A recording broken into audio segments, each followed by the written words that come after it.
Simon Lopez and company set to take the field after the return out to the 21. And a big opening possession for Red Mountain at home. Skidmore in motion, and Lopez takes the snap. The give is to Zay Savoy.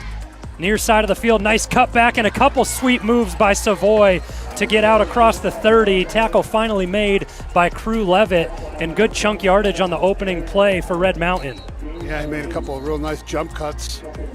Able to get something out of nothing there. It was a nice little run to start off. 16th tackle of the season for Crew Levitt, and the rushing attack for Red Mountain has become more and more successful since Zay Savoy has taken over. We know he transferred from Apache Junction, had to miss a few weeks to start the season, finally returned against Highland, and now it seems like he has his game legs under him.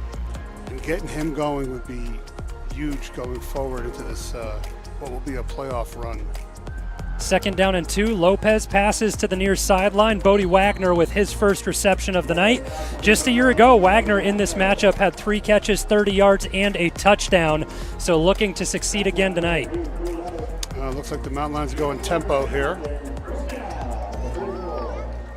Comfortable and confident offensively. When I spoke with head coach Kyle Enders prior to the game, he said we just got to do what we do. This time around, Bryce Bigler gets the handoff, cuts it back, and another pickup. So all positive yardage early on for Red Mountain on this opening drive.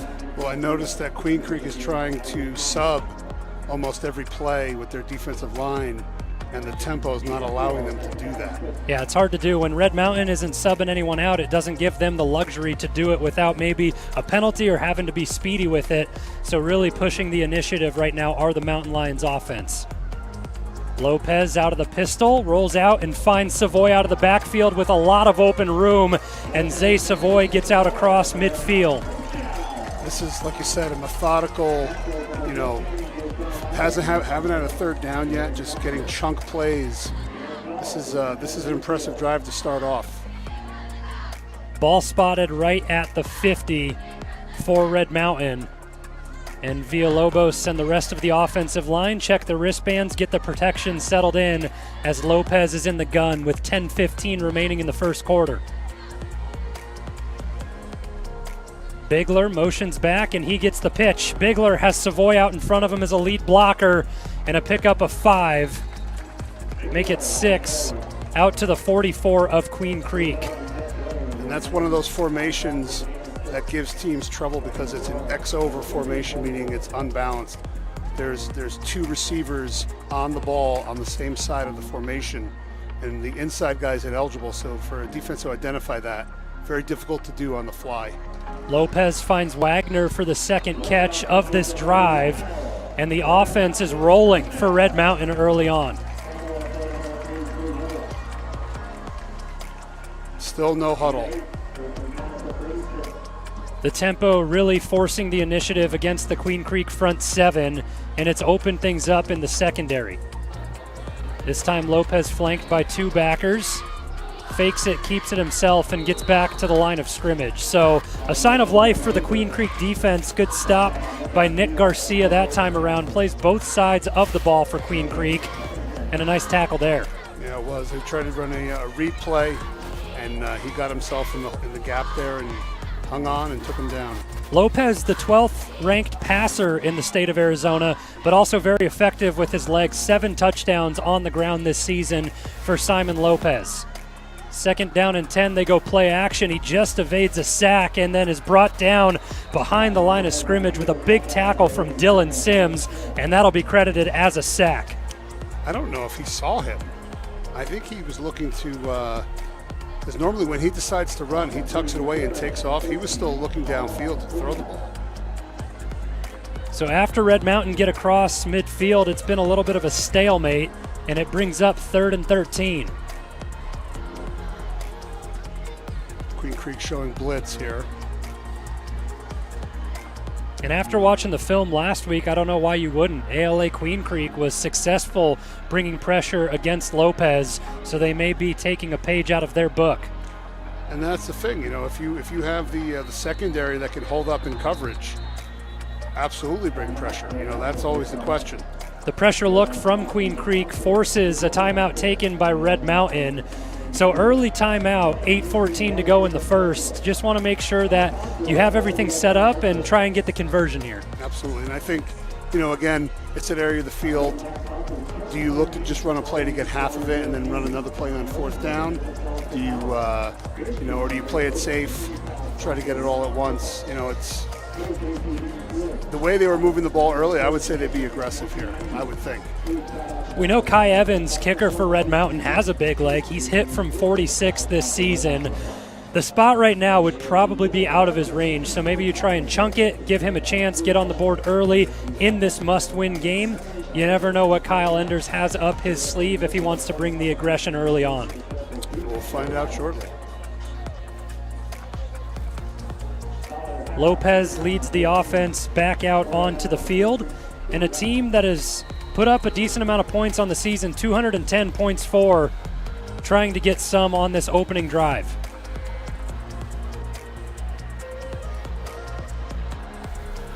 Lopez rolls towards the near sideline, takes a shot, and a reception from Bodie Wagner, spins out of a tackle, and a big first down connection between Lopez and Wagner, their third pitch and catch on this opening drive. Yeah, that was a great job of catching the ball and then settling in, evading a tackle, and getting about 5 more yards. And the tempo continues for Red Mountain. 4 minutes gone in the first, and it's right back to Wagner. Flag flies deep in the secondary, so we'll await the call there from our officials. I'm wondering if somebody wasn't completely set.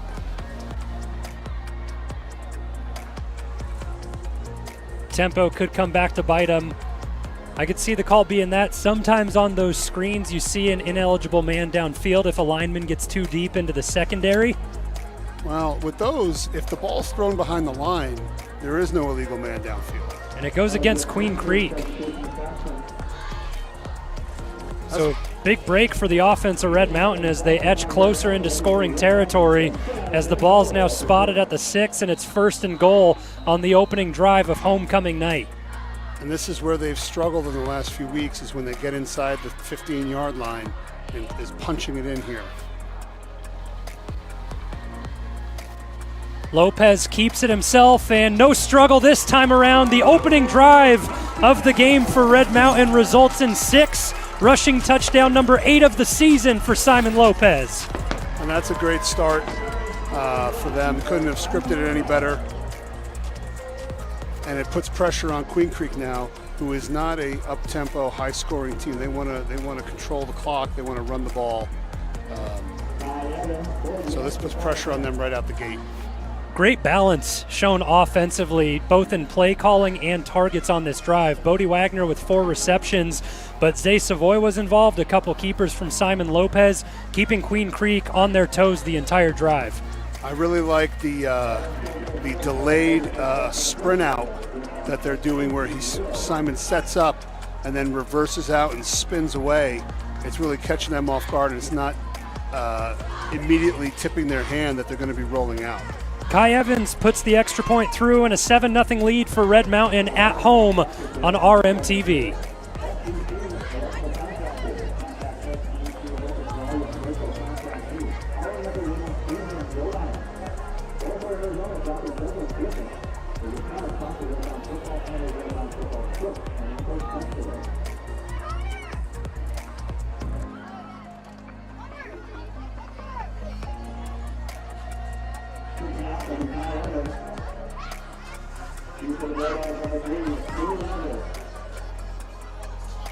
Just under a 4.5-minute drive for Red Mountain results in a 7-0 lead. And now Kai Evans gets set to kick it away. And we'll see what the Queen Creek offense has in store. Touchback. And they'll trot right out. Travis Sherman team, led by Tate Reynolds, a great athlete at the quarterback position for Queen Creek. Wonderful rusher and effective in the passing game. Yeah, he's a big, strong kid. He can throw the ball a mile. I guess is the youngest of all the Reynolds boys who all played at Queen Creek. Tate, only a sophomore, and already received offers from UCF. So one of those top talents and prospects in his sophomore season. 6'4", 195, you talk about an athlete. He has the frame to set up for it. And on 1st and 10, looks to throw far side of the field. Pitch and catch and a big first down conversion on the opening play for Queen Creek as they find Dane Howard. Yeah, an easy pitch and catch, and he still threw that ball about 35 yards just to throw that out because he was out lower than the numbers. So that was an impressive throw to start off. Queen Creek 2-5 on the season, suffering back-to-back losses to Williamsfield and Brighton, and an opportunity to respond with their opening drive. This time the give to Lucas George. Gets a little bit more than the line of scrimmage, and on this side of the field, Red Wing is holding up the ball as if he got it and it was stripped away. But I think forward progress whistled on the play prior to any fumble.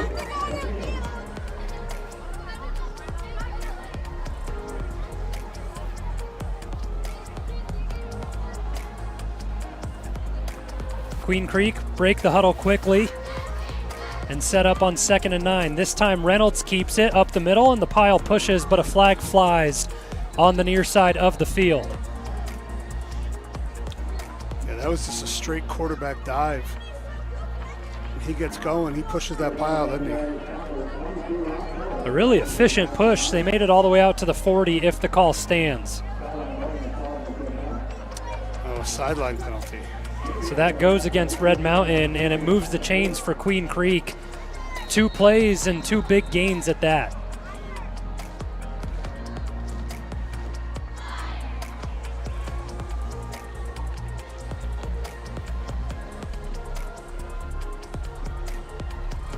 Reynolds has George to his right, and a 2-man set at the bottom of the screen. The give goes to George as he picks up a big gain out across the 50. And what a story for Lucas George. We talked about it in the open.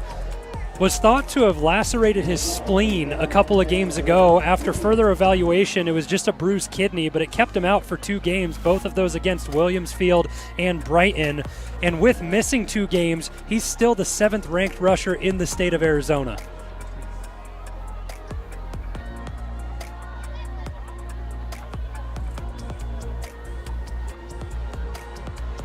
Reynolds back to pass this time around, looking deep, and he throws the out route. Connects with Grimmer, and Grimmer with yards after the catch. Forced out of bounds by Champ Jennings with his first tackle of the evening. And that is one thing you cannot do, is let Tate Reynolds sit back there and pick you apart. There was no pressure on him. He could have had a ham sandwich and a cup of coffee before he threw that ball. Just like we saw with Red Mountain on their opening drive, chunk plays and the ball being spread around. George has touched it, Grimmer, Sims, and Howard, all with receptions for Queen Creek. Tough snap that time around, and Reynolds able to get it on a hop and throw it away. So what could have been really bad was avoided by Reynolds. Smart play to just get it thrown out of bounds and lose the down. Now, I don't know what the high school rule is on grounding, but I don't know if that ball made it back to the line of scrimmage. Well, and on top of that, if you trail all the way back and put the imaginary lines on your screen, it looked like he was inside of the tackle box still as well. I guess the refs aren't going to go near that one. 2nd down and 10, no penalty on the play, and a pistol set this time around for Queen Creek. Wide receiver screen to the far side of the field, and not much room to work with. Good closure from the Red Mountain defense.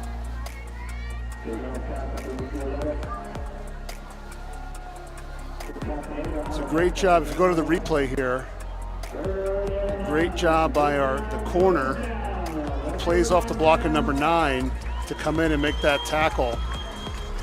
It's a great job there by, I can't see the number. I think it was Jacob Redwing on the far side of the field, able to make the stop that time around and force a 3rd down and 9 for Queen Creek.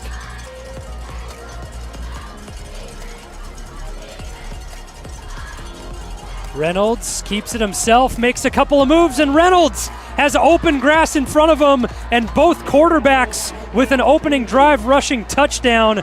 Pending the extra point, we'll be all knotted up at 7. That was an equally impressive drive. Queen Creek came right down, and even with a bad snap and having to throw the ball away, we were able to come up and score. Reynolds is dynamic with the football in his hands. They're going to have to figure out a way to contain him. Well, he's ranked number 4 in the state of Arizona with touchdowns, and that's not including any of his passing touchdowns. That's rushing touchdown number 13 on the season, and that may shoot him up the board to number 3 in the state of Arizona, depending on what everyone else does in that category tonight. Extra point up and through. 2 drives, 2 touchdowns, and buckle your seatbelts. We're in for a high-octane matchup tonight between these two. 7-7 on RMTV, and we'll step away.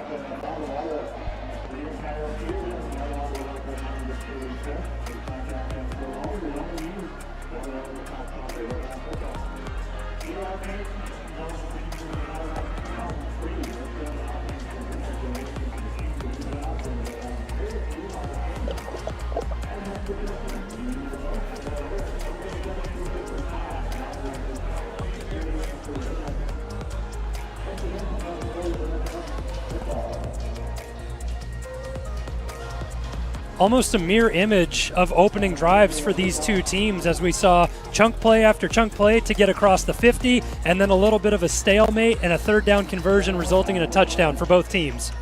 Yeah, both teams coming out, you could tell that they had some time in the bye week to work on things and iron things out. They both came out very crisp, moving the football offensively, and both defenses are going to need to step up. This game could get out of hand. On the season, that's been the strength of this Red Mountain team, has been the defense. As you get deeper and deeper into the season, teams can game plan, plot a little bit more, see what works and what doesn't. Right there, Travis Sherman and company had the number of the Red Mountain defense on their opening drive. They certainly did. And Reynolds just moving around and having time in the pocket. That could make for a long night if they're going to let him sit back there uninhibited. A dual threat, as you see so often in today's game, especially in high school football. A lot of quarterbacks able to make it work with their legs, but getting better and better progressively in the passing game as well. Yep, for sure. So ball spotted on the left hash for Red Mountain to start this drive at the 20 following the touchback. And 5 minutes remain in the first quarter.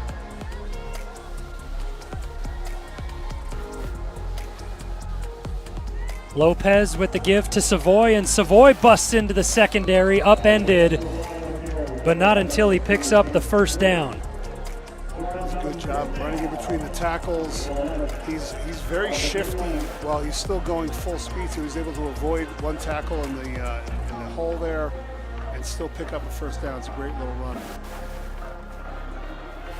Tate Curtis with the stop in the secondary for Queen Creek.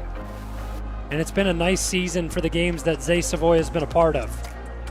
That time a mishap with the handoff, and Lopez able to dive on it. Close call there, almost a little bit too close for comfort, as Adam Montano tried to recover the fumble for Queen Creek, but Lopez able to grab it first.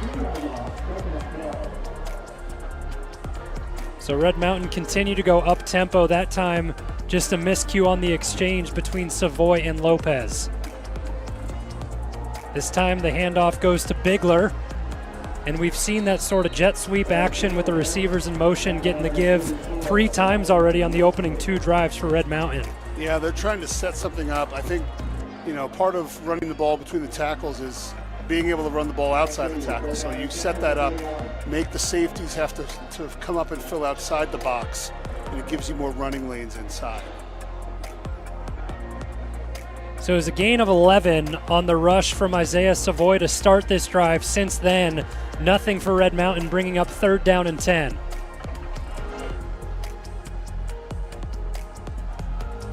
Lopez facing pressure, tries to escape, and the first sack of the night for Queen Creek in the backfield, and Dylan Sims picks it up, and that's actually sack number 2 for Sims, because on the opening drive for Red Mountain, Lopez was going towards the sideline. Sims got him behind the line of scrimmage. So already 2 sacks on the first 2 drives for Dylan Sims. So if we go to the replay here, you can see they're trying to run sprint out on the edge here, and the outside backer shows up, and he's able to force him to change his angle right there, and he pulls up, and now they chase him down on the backside. The cardinal rule of sprint out you would tell the quarterbacks is if you pull up, you're going to get hit in the back, and that's exactly what happened there. Mauter gets the kick out across the 40, and the return comes past midfield.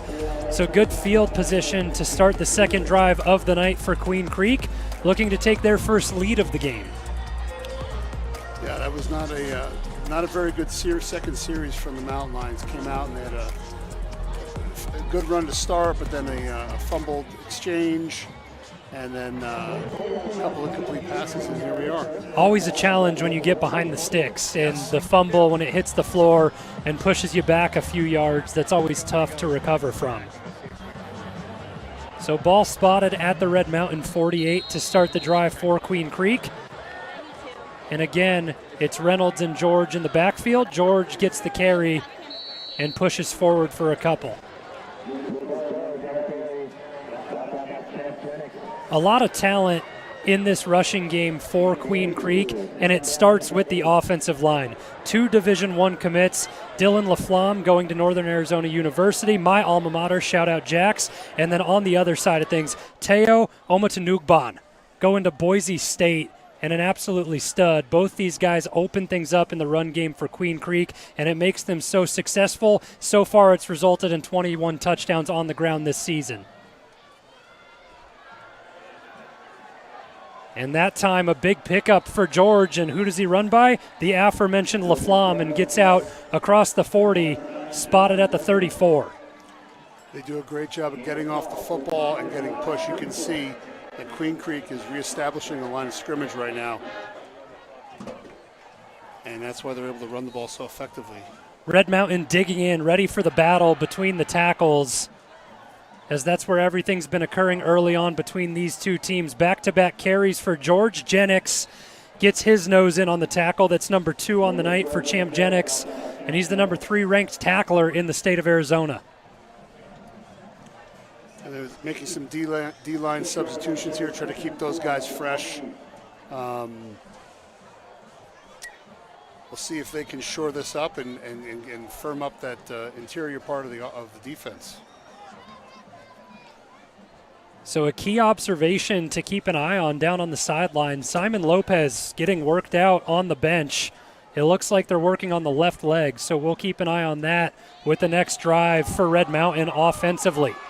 A fumble this time around on the exchange. George able to scoop it up, but good pursuit from the Red Mountain defense. Yeah, both teams have gotten lucky so far with the botched exchanges and snaps, so we'll see. Yeah, Simon Lopez is being worked on, so you can see Heap warming up. Yeah, never a good sign, but as you mentioned, if he's held out, Kyle Heap will be the next man up. And what a big spot to come into if it is him, a senior on homecoming night. Yeah. You want to have the chance to perform, and he may just get it. Red Mountain crowd on their feet making noise. Big third down upcoming. Reynolds has time to work with. Deep shot over the middle and a one-handed snag by Dylan Sims, getting it done on both sides of the ball. 2 sacks and a huge third down conversion this time for Dylan Sims.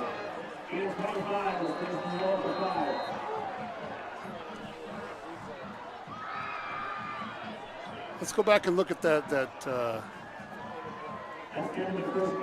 catch right there. Lots of time for him to throw, and that was really an incredible catch when you look at it, because he already had the Red Mountain defender was entangled with him, and he's able to snag that, as you said, with one hand.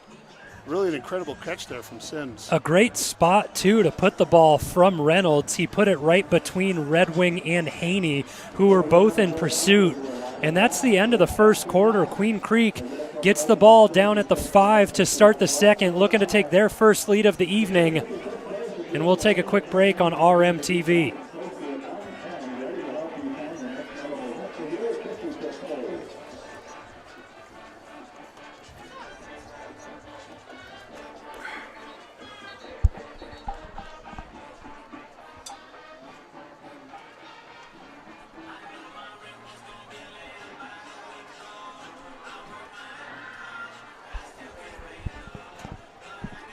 Take this time to shout out a few sponsors. Weathermasters, family owned and operated since 1983. Plumbing, AC, and water treatment specialists. Proud sponsor of our boys at Red Mountain High School. Start of the second quarter, Queen Creek have the ball down at the 5 after the big pitch and catch between Sims and Reynolds. Highlight reel play and an opportunity for Queen Creek to take their first lead of the evening. The give goes to George, and he has stood up, and a big stop made by Haney. Tackle number 33 on the season for Logan Haney. Man, that was a form tackle right there. You couldn't have drawn that up any better. That's what they teach, right? Oh, Wrap up, get the head at the football. Don't let him keep churning the legs. Yeah, he fit in perfectly, ran his legs, perfect.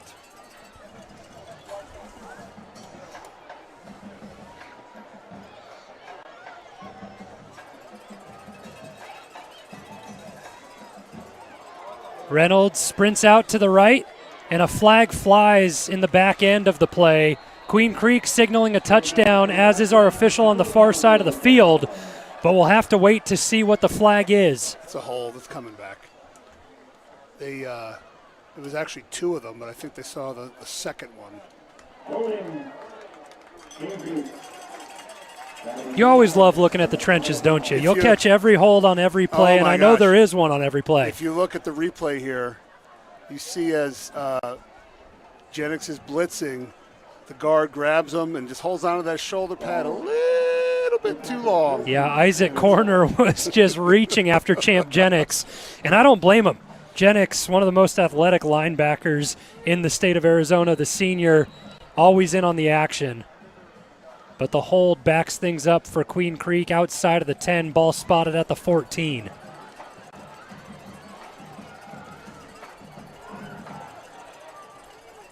High snap. Reynolds backs out, looks to pass, and he has a wide open look for George. Bobbles it at first and then walks into the end zone. And Queen Creek have their first lead of the evening on the road.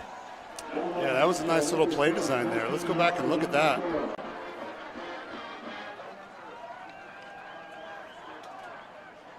So George actually got lost in the wash there. If you see, he ran into the tackle, and nobody picked him up because nobody saw him. And then he just slips out the back, barely bobbled it a bit, and walked in for a touchdown. And that's something where Red Mountain may have not accounted for George out of the backfield. That's only his second catch of the season. Yeah. So 2 receptions now for 19 yards total and a touchdown for Lucas George through the air. And you could give him another one because I think he caught it twice. He gets in for the 14-yard receiving touchdown and a 14-7 lead for Queen Creek. And the battle continues back and forth between these two teams. Only 50 seconds gone in the second quarter, and an exciting matchup we have on our hands, partner. Yes, sir. This is, I'm very intrigued to see how Red Mountain comes out here on this third drive. See how they try to answer. The story of this drive is going to come after the kickoff, whether it's Heap or Lopez. Right now, Lopez looks like he's limping a little bit on the sideline and has the helmet in his hands. So we may be seeing Kyle Heap get his first snap of the evening. Opportunities knocking. Yeah, I don't think Lopez is going in the game right now. Or if he is, he's giving us a rope-a-dope. Would be a tough loss for Red Mountain, as he's been the guy all season long. The junior started the season, his first varsity start against Mesa. He went 13 of 15 for 220 and 4 total touchdowns, 3 through the air, 1 on the ground, and he's just been efficient all season long for Red Mountain. Yes, he has. Kick sails through the end zone, and Kyle Heap trots out onto the field. And, maybe this is the opportunity he's been waiting for. He hasn't been healthy for a big chunk of the year. And, like I said, opportunities knocking. Let's see what he's able to do with it. Familiar name to many of you watching at home, son of Todd Heap, NFL tight end, and his brother Preston plays tight end for this team in Red Mountain. We'll see if we get a little bit of a family connection on this drive. Things open up at the 20 for Red Mountain, and Heap with the give to Savoy. Savoy dives out and gets to the 25 with a pickup of 5 on first down. Yeah, that was a nice little, again, setting up the, we call that a buck sweep, where they pull the guard, get him out in front on the lead.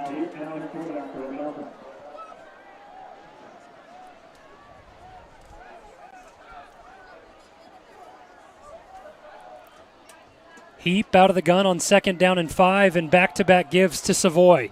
Oof. Savoy cuts back right into the arms of Drake Lewis to make the stop and bring up 3rd and short.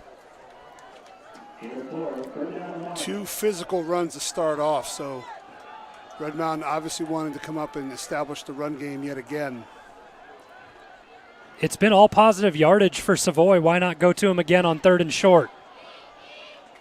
And they did. Red Mountain do just that. He moves the chains, and now an opportunity to open things up with the play calling for Red Mountain on this drive. Yeah, and then as you inch closer to midfield, you also have the luxury of having that 4th down if you decide to keep going. You know, not that you would go in your own territory. That wouldn't be prudent. Heap gives to Savoy again with a stiff arm that time around, unable to evade the pressure in the backfield. R.J. Jackson with his first stop of the evening. Yeah, that's if you're going to have success stopping Savoy, it's going to have to be before he gets a full head of steam. So getting him tangled up in the backfield is the only way you're going to slow him down. Back to the line of scrimmage that time around for Savoy, as Heap checks the play and motions Savoy up with him. Savoy with another carry on this drive, tries to set up a block behind Yosonis and picks up a couple.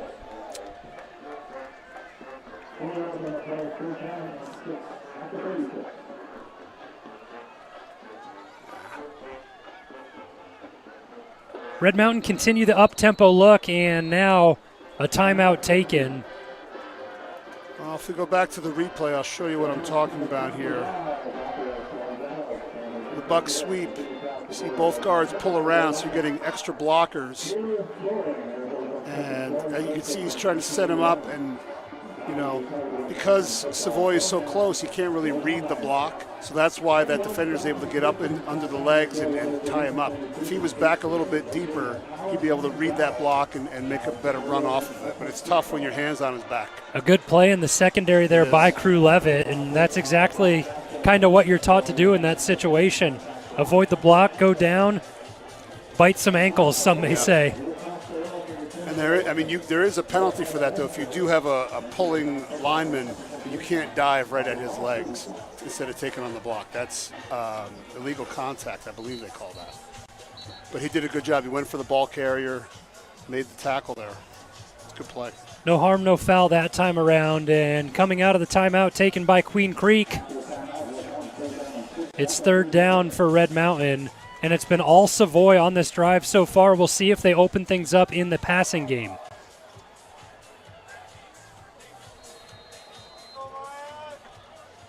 Bodie Wagner involved all the way through the first drive with 4 receptions. Since then, nothing. Heap back to Bass, tries to step up in the pocket, and another stop for Dylan Sims. His 3rd tackle. I don't think that one will be credited as a sack as he gets back to the line of scrimmage. But Sims has made an impact defensively all evening. So I'm trying to pull it up. If you look at it, they were going, look like all hitches. Go to the replay. Yeah, they go inside hitches, and Queen Creek is really all over it. So they're covered, but they only rush 4. Still able to get pressure. He tries to escape up the middle, and there's nothing doing there. No play. So if you notice, the 2 hitches at the 40 are both covered. Great punt that time around from Mauder as things get inside the 20 all the way down at the 12-yard line. So a really nice punt from Carson Mauder, and he's a guy who does it all as well for this Red Mountain team. Started the season at running back. He's moved to the edge position on defense, played in the linebacking core, really a jack of all trades, and he can even punt.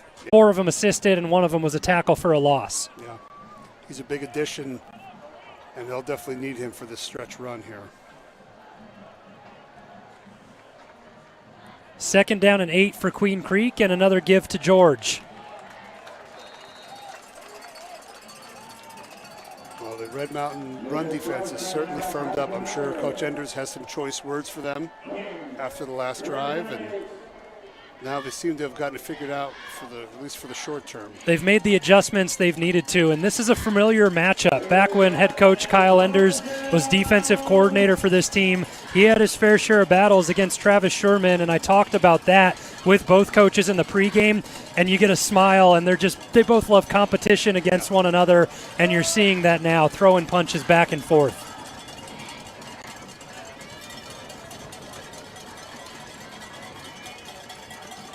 Reynolds takes the delayed draw. Jennings with a solo tackle and a huge stop that time from Champ Jennings as he saves a 1st down. And that was a stop they really needed. Going down 2 would not be a position you want to be in. So getting the stop here and forcing a punt, really critical, as there's about 6 minutes left in the half. And Queen Creek huddle up and keep the offense on the field in a short yardage situation, but the ball's at their own 19-yard line. He's going to punt it. Oh, boy. Bad snap, and Reynolds escapes and just throws it down to his own sideline. So a mishap there gives excellent field position to Red Mountain for the ensuing drive. Yeah. Oh, man. That's one of those situations where, as a coach, you're like, okay, we're going to try to a little trickeration, see if we can, not have them set up a return so they have to play defense. And the snap sails over his head, and oh boy, that's quite a turn. See if the Mountain Lions can capitalize. We've seen just execution mishaps on both sides. We saw a bad snap to Reynolds earlier, a bad exchange between Lopez and Savoy, a bad exchange between George and Reynolds, and there the bad snap gives Red Mountain the ball right in the red zone at the 20.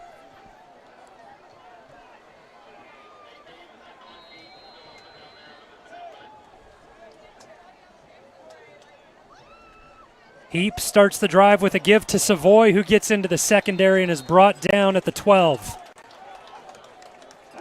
That's a nice little run between the tackles. Look like the duo concept. Up-tempo again with the no-huddle for Red Mountain following the pickup of 8. Savoy bounces this one to the outside, and a nice stop made by Tate Curtis on the edge.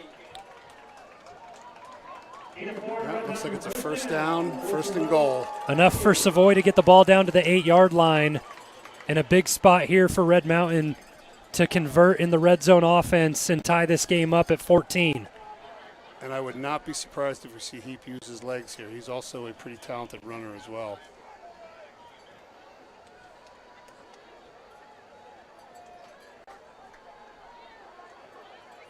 I formation for Red Mountain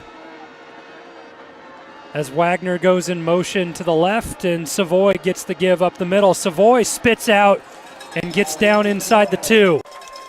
What really strikes me is how well he runs his feet. He keeps his feet going through the entire play and just breaks a lot of tackles because of that. He just keeps churning those legs and picking up yards. Such an efficient runner, especially with the yards after contact. And that's something Savoy has done his entire career, dating all the way back to when he was at Apache Junction.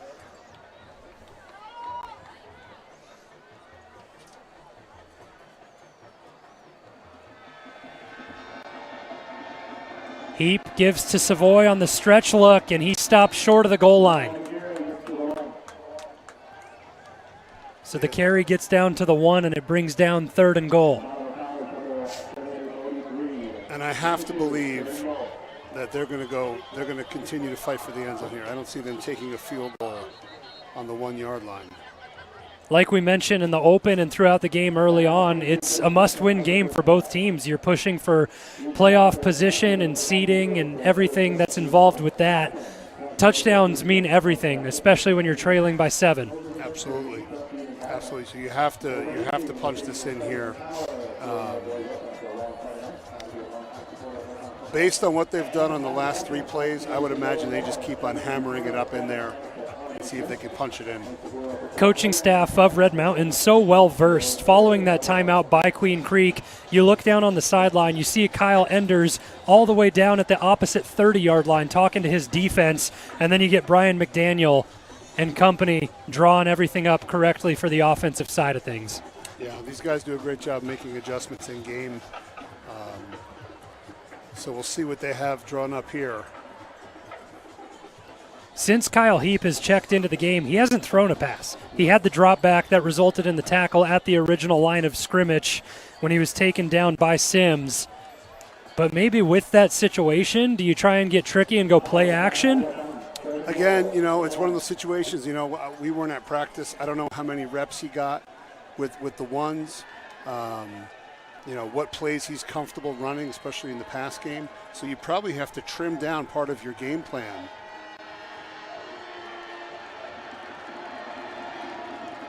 Heap gives to Savoy, and he walks in. Touchdown, Zay Savoy, as he's gotten them in back-to-back weeks for Red Mountain. Let's take a look at it here on the end zone cut. Great seal block there by Gabe Romero. And then the fullback, and he walks in untouched. Great play.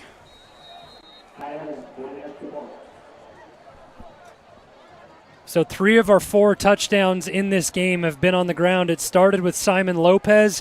Tate Reynolds answered. Then the receiving touchdown to Lucas George, and now Zay Savoy gets back into the end zone for the 2nd straight week. It looks like we're in for another nail-biter. This is the 3rd week in a row. Knotted up at 14 with just over 4 minutes remaining in the half, and we'll keep it right here on RMTV.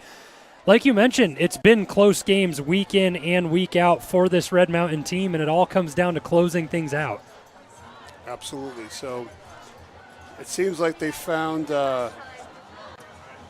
Savoy in the run game. They're going to continue to work him, I would imagine, because he's a back that just gets better as he gets more touches. And then we'll see what they're going to let when they're going to unleash Heap, let him throw the ball a little bit. You wonder how much experience plays into those close games as well, because we talk about how many of them Red Mountain have been involved in. Closest game on the season for Queen Creek was a 7-point differential. They lost 35-28 to Castile back in week 2. Next closest game after that was a 71-60 victory over Canyon View. You think they liked playing defense in that one? Didn't sound like it. Yeah, when you get over 100 points scored, you're just getting out of hand now. That's crazy.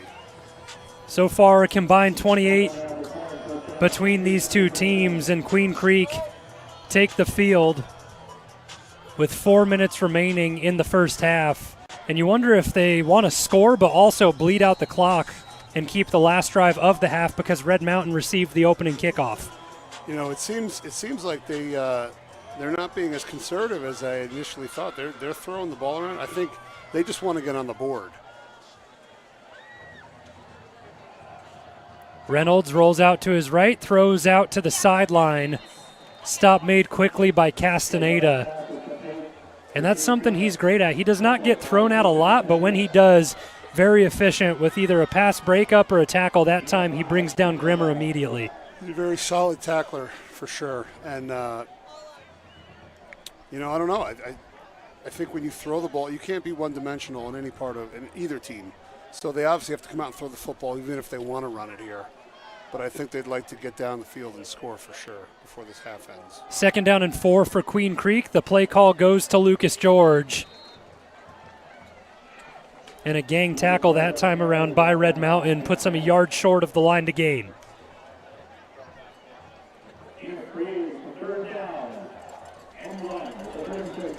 About 3 minutes to go in the half.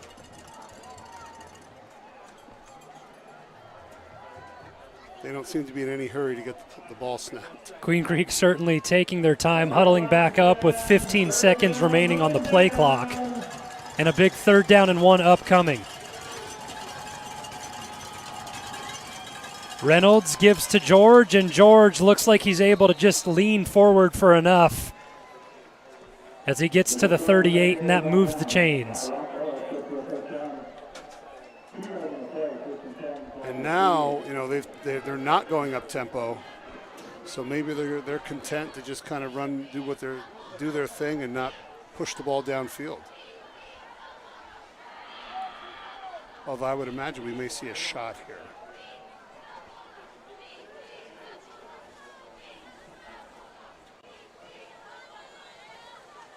Reynolds rolls to his left and fires over the middle. A pickup of 9, and the tackle made by James Krieger in the secondary. Man, he has some zip on his ball, doesn't he? Yeah, he put that right in the chest of Dane Howard. Good catch, able to secure it and pick up 9.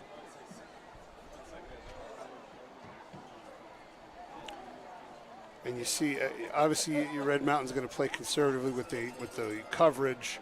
You don't want to get caught in a situation where they get a big play at the end of the half. Back-to-back passes in the direction of Howard as he picks up another first down, and the drive continues for Queen Creek. So managing the clock well and moving the chains at the same time. Yeah, they're chipping away. And they have, I believe, 1 timeout left, is that, if I'm not mistaken? Yep, they've called 2 thus far, so still 1 to work with if it comes down to setting up a field goal or giving yourself a shot at the end zone. Howard with back-to-back receptions lines up at the bottom of your screen. Pressure look this time from Red Mountain, picked up into the far sideline, and another first down for the passing game of Queen Creek. And they brought Mauder that time. As they swap out D. Lyman for some fresh legs. And Quentin Miles with a pickup of 11 for the first down, his 20th catch of the season. Just had a reception a week ago against Brighton.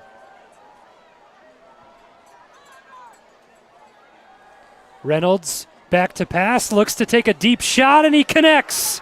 Case Grimmer down into the red zone and beyond as it gets spotted at the 6.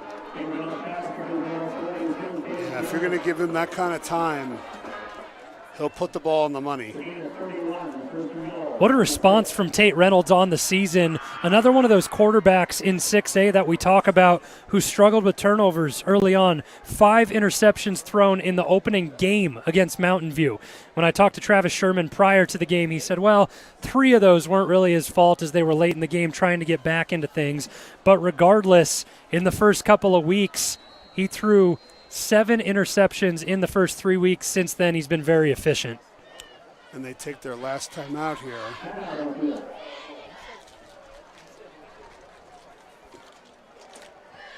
But with a minute left, you can pretty much run whatever you want at this point, as long as you're up tempo. Ball on the 6-yard line.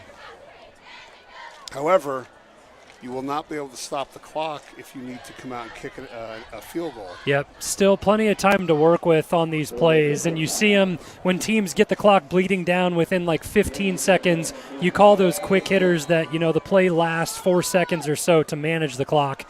Queen Creek still have over a minute to work with. They decide to go to the round, flag flies. Reynolds into the end zone for a touchdown, and we'll wait to see what the laundry is on the field.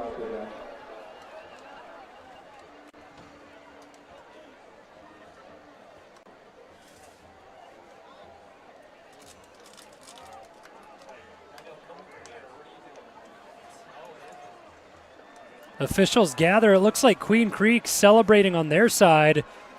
So the call is a touchdown on the field. It's a face mask against Red Mountain. And Tate Reynolds with the 6-yard rushing touchdown in for the second time tonight.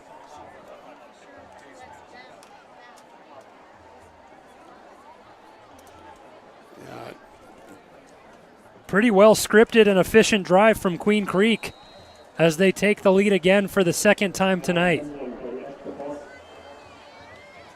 Yeah, the camera picked up on it late. I can't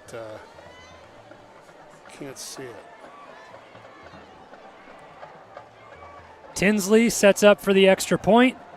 Up and through, and it's a 21-14 lead for Queen Creek on the road here.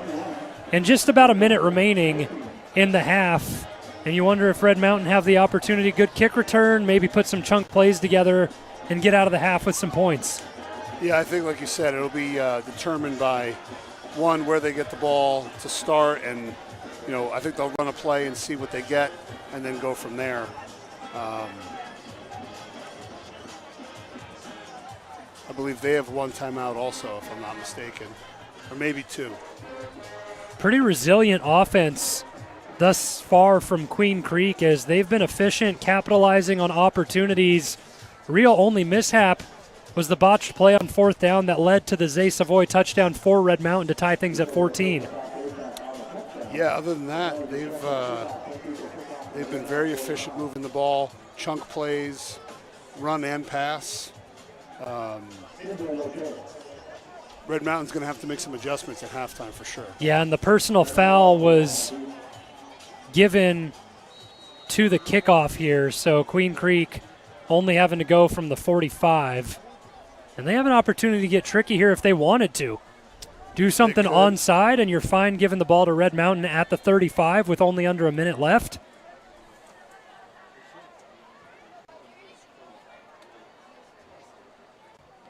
They decide to just boot it deep through the end zone, and that'll set Red Mountain up at the 20.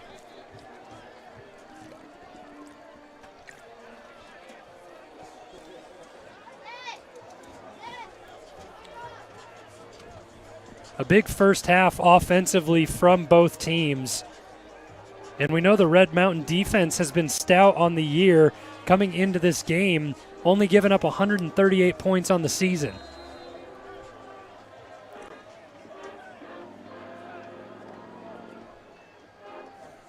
Heap trying to evade pressure and check it down to Savoy, unable to do so. Nice pressure in the backfield by Nick Garcia, who got to Heap and forced a quick throw to Savoy. The ball was tipped, so there was really no chance of completing that.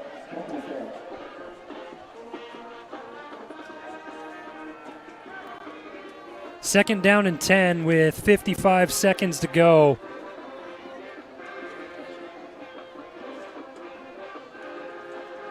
And Heat back to pass again, looks to set up a screen to Savoy, and back-to-back batted balls from the Queen Creek interior.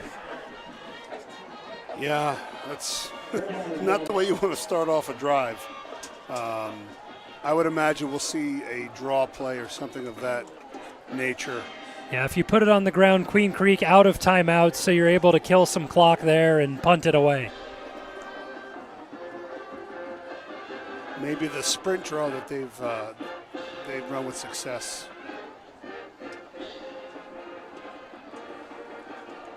Heap gives to Savoy and able to get back across the original line of scrimmage and out to the 25.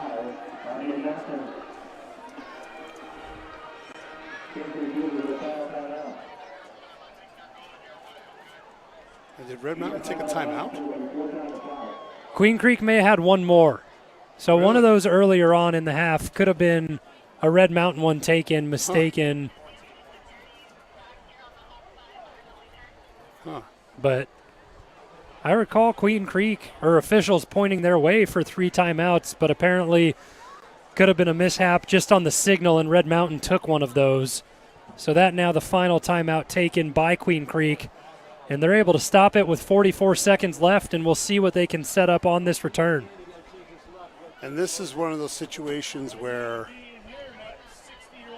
it's dangerous, because if any kind of, a shanked punt here, a block, that could really turn the table. So you hear people talk about, the middle four, the last 2 minutes in the first 2 minutes of each half. This is a situation where they got to get the ball out cleanly and then hold them to get into halftime.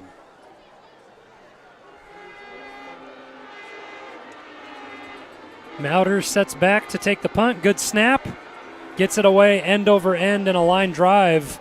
Handled by Garcia, and he has room to work with on the return. So Garcia gets out across the 50 with 35 seconds remaining. And now here's the dilemma. Do you pressure Tate Reynolds, or do you play coverage and let him sit back there and pick you apart. You have to think if Queen Creek are trying to get points on the board to end the half with no timeouts now, it's going to be an attack through the air. But like you're mentioning, do you have that faith in your coverage to match everyone up, or do you want to create pressure and force Reynolds to either throw on the run or pick up a sack? Well, a sack would essentially end the half. You may get one play after a sack. So Rock Miller late to get out for Red Mountain, but the clock hasn't been wound yet by the officials, and now they start things up. And a flea flicker and a wide open man on the far side of the field. It's going to be caught for a touchdown. The trick play, and Quentin Miles goes down the field for a 48-yard touchdown to end the half for Queen Creek. Oh my goodness. And no sooner did I say it, and the corner gets completely caught looking in the backfield, and it is a touchdown. Oh, man. That's the time to pull out a play like that if you're Queen Creek. It's a great call. Heads up, gutsy play, whatever you want to call it. It gives them a 14-point lead pending the extra point. And now Queen Creek will get the ball to start the second half. An opportunity to make it 3 in a row, and that would be a huge swing. So I think Red Mountain's going to have to go in at halftime, make some adjustments, and decide how they're going to finish this out. That play sucks the energy out of the home side at Jim Jones Field. On homecoming night, you always want to come in here and perform and get your win. But on the other end of the field, they're trying to do the exact opposite thing. They're trying to come onto your turf, in your field, and ruin your night on homecoming. And that's always the thing. I remember when I was coaching and even playing, you always take offense if a team scheduled you as their homecoming opponent. Now, it's not, the way that it's set up now, it's all league play here in the second half of the season, so you don't really have a whole lot of choice who you schedule. It just happens to fit where it is on the calendar.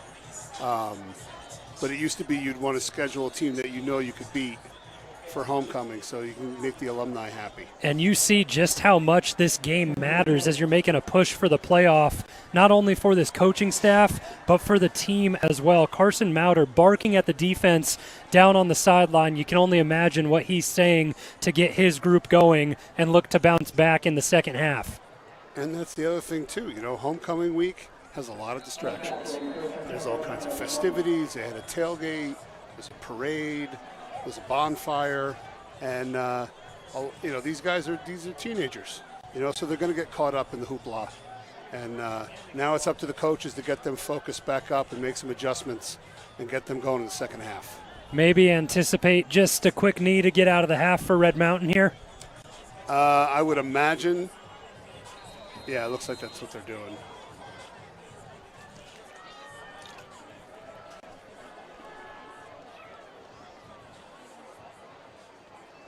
Heap gives to Savoy, so they go with the play run, and Savoy hangs on to it and gets out to the 28-yard line as the clock continues to wind, and no hurry from Red Mountain to get back up to the ball. No.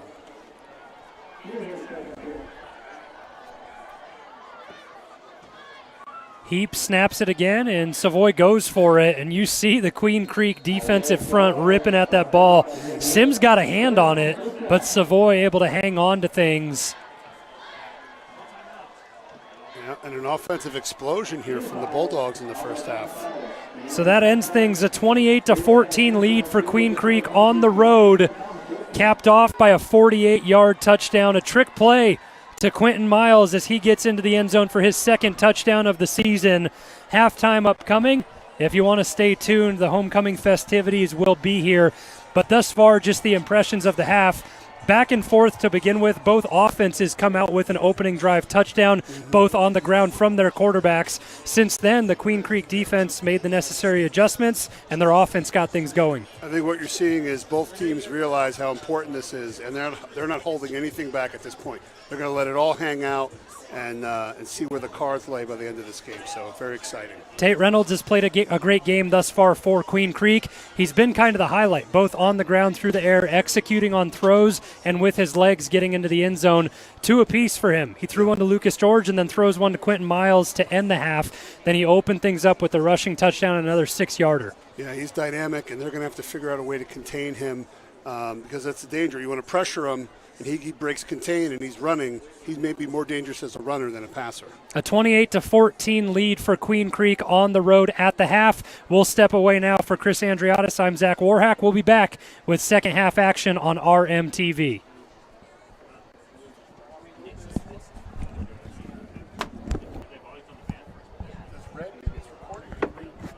Red is recording on us. Yeah.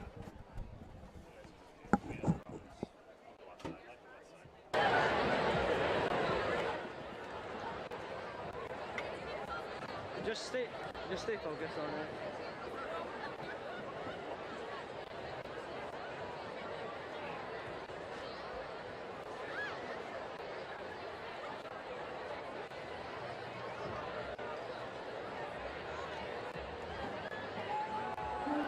Red Mountain. I am Omaha's student body president.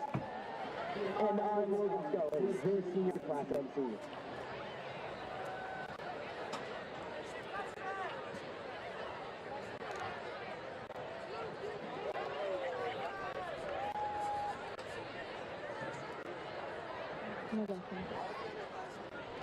Okay.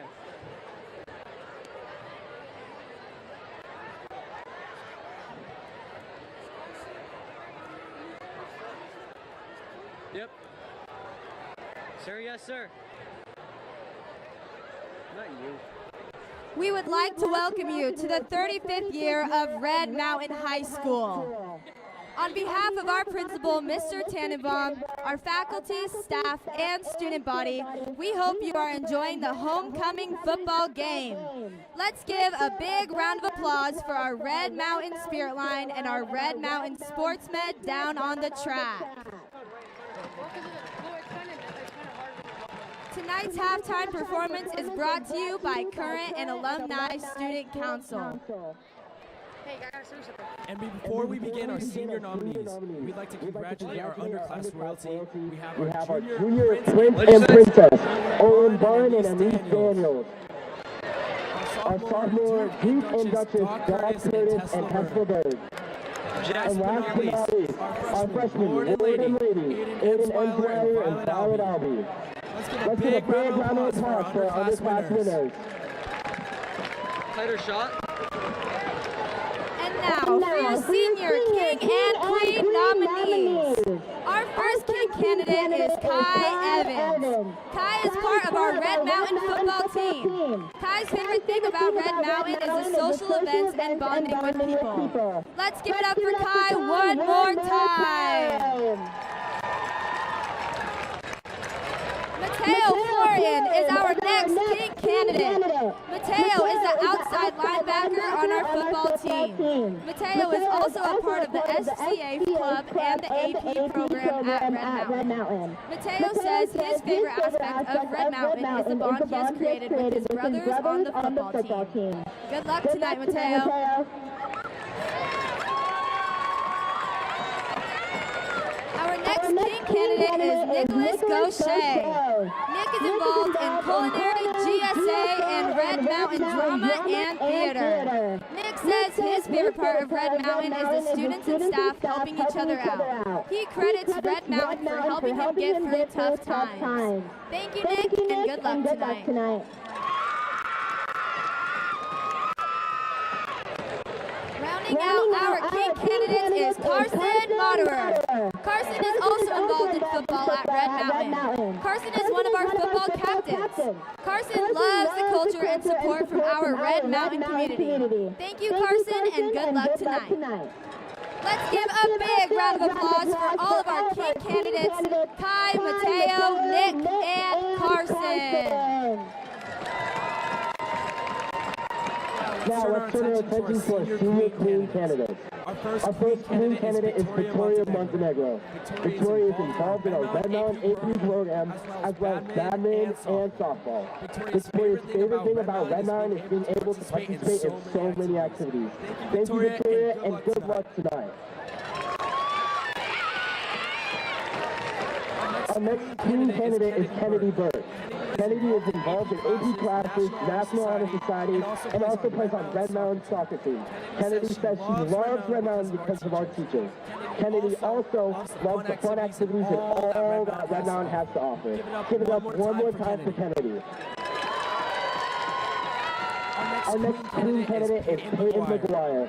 Peyton is involved in softball, Unified PE, and National Honor Society. Peyton is also a Red Mountain Day ambassador with our feeder school. Peyton's favorite part of Red Mountain is the community coming together. Good luck tonight, Peyton. Our last Queen candidate is Presley Hood. Presley participates in LinkedIn and our Student Ambassadors program. Presley is also in her second year with the EVIT Dental Assistance program. Presley's favorite thing about Red Mountain is the teachers and fun activities we have to offer. Good luck tonight, Presley. Let's give a big round of applause for all our Queen candidates. Victoria, Kennedy, Peyton, and Presley.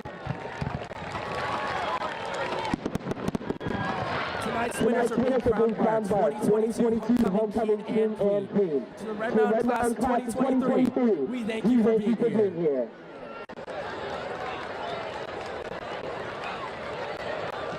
And your 2023 Homecoming King is Kai Evans!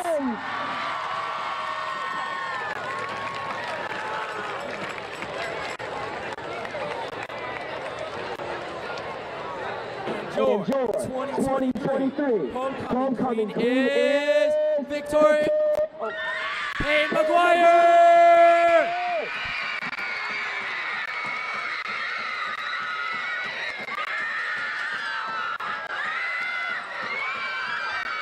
We want to offer a special congratulations to our 2023 Homecoming King and Queen, Kai Evans and Peyton McGuire. That's our show. Special thanks to all of our crew for helping out with our royalties ceremony. And thank you for 35 years of Red Mountain High School.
Ladies and gentlemen, please welcome to the field the Red Mountain Marching Pride.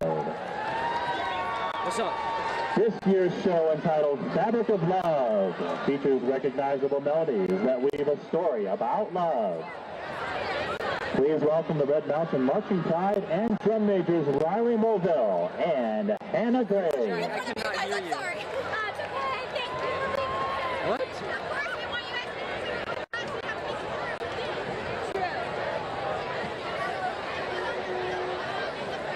When it's up, I'm just gonna. Want me to, okay.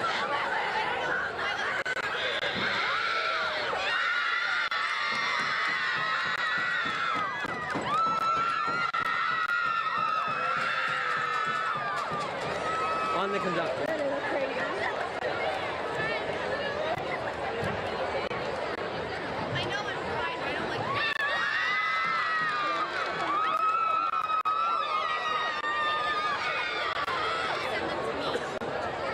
Yeah.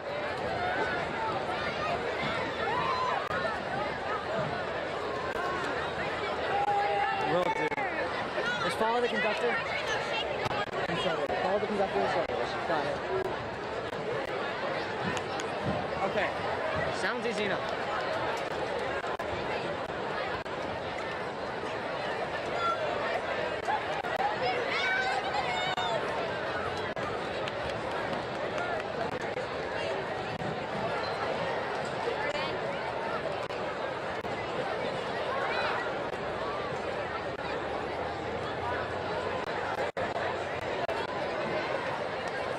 I'm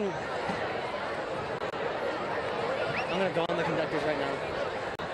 Because they're doing stuff. They're moving their hands. I want to see what them hands do.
Please welcome to the field, Red Mountain Varsity Pom.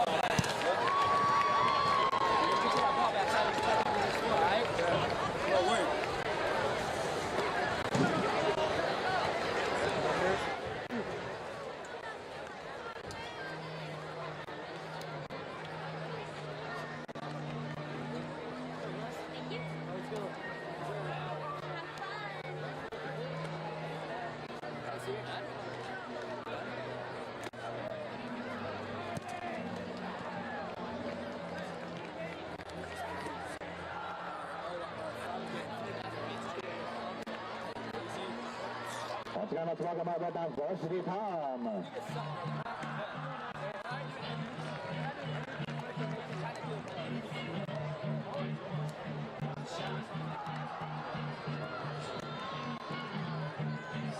How low can you go? How low can you go? How low can you go? How low can you go? How low can you go? How low can you go? How low can you go?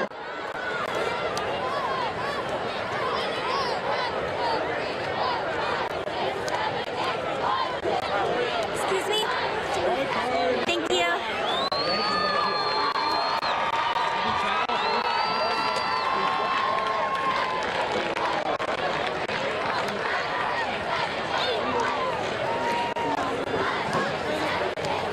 Let's go. Let's go. And let's go.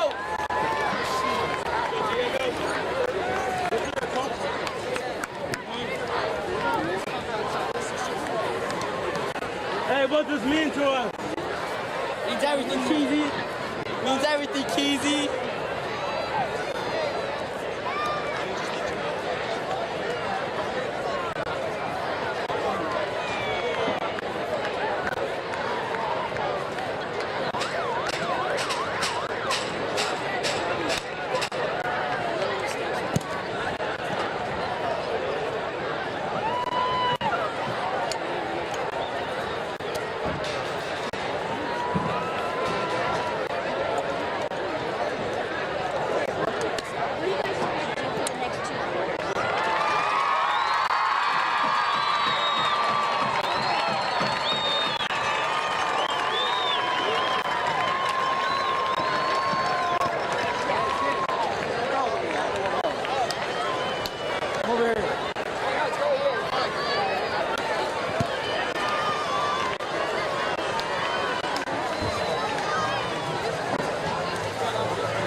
Isaac has been on camera for the past 3, so I'm now finally getting on camera for the last 2.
set to get underway on RMTV. Queen Creek with a 28-14 lead on the road on homecoming night for Red Mountain, and they are set up to receive the ball to begin this half. And Kai Evans, just crowned homecoming king, kicks things off to Queen Creek to start the second half. A return is available and handled by Levitt.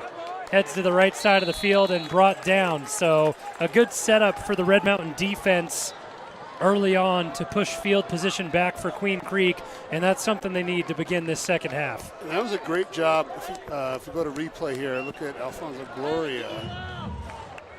He fights back outside here. He could get sucked in and try to go for the tackle, but he continues working towards the sideline. He's able to corral him and stop him from getting upfield. So he actually saved about 10 yards by doing that. We'll see what kind of halftime adjustments have been made from both sides. If Queen Creek look to stick with the game plan that they've implemented, and what Kyle Enders and this defense can do to slow things down.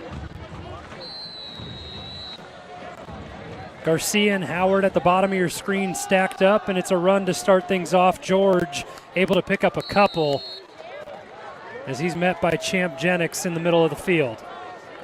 Now that looked more like the Red Mountain defense we're used to seeing. I'm sure they got a spirited talking to at halftime. You know, very uncharacteristic first half for that defense.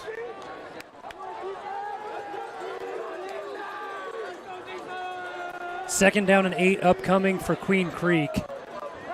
And this time, pass is shown from Reynolds, batted down at the line. And a good job to get a hand in there by Jackson Griffin on the edge. Yeah, he came back in the ALA game. He was gone with injury for a while, and it's good to have him back. He's a big body out there. A lot of battles for Red Mountain throughout the season with injury, transfer rules, and getting certain people back. You know, one of those guys you just mentioned, Jackson Griffin, and then George Perkins also in the beginning of the season took a lot of snaps at running back, and since then has been out. A pass on third down. Reynolds looks to go deep over the middle, and a step was had there by Sims, but just a little bit of an overthrow, and a good job in the secondary by Logan Haney to stay stride for a moment. And the defense comes out and does their job, gets a stop, and now the offense is going to have to respond here. Everything goes as planned for Red Mountain. 50 seconds gone and a 3-and-out forced as they trail by 14 at home. And we've talked about it being crunch time in the season. With this game included, only 3 remaining. Red Mountain go to Hamilton next week with a tough matchup and end the season at home against Mountain View. And as for Queen Creek, it's a homestand as they have Highland and ALA Queen Creek physicality on the return, and a flag comes out at the 50. I think they're going to call a hold. It looked like the two guys got tangled. I think it was, is that Jennings?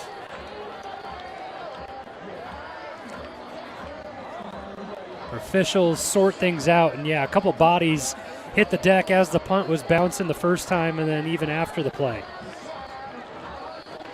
Yeah, it's a hold.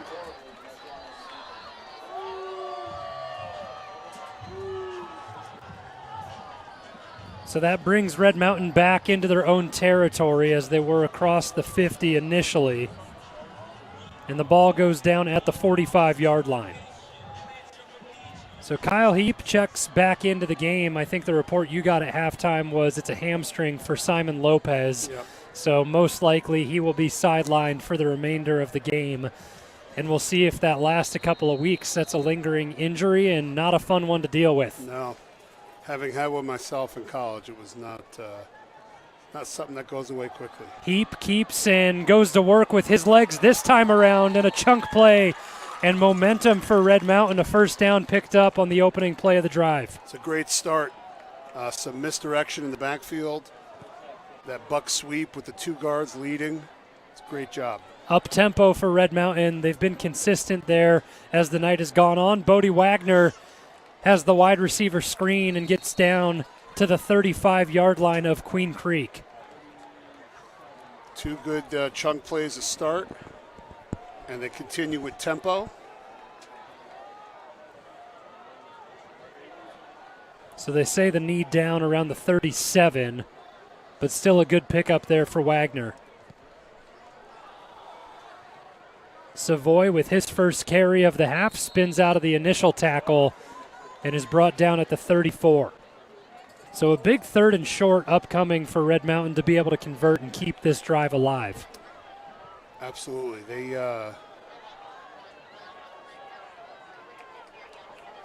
They've done some different things already to start off, so we'll see what they come up with here. Isaac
to George, and a good job containing him from the Red Mountain defense.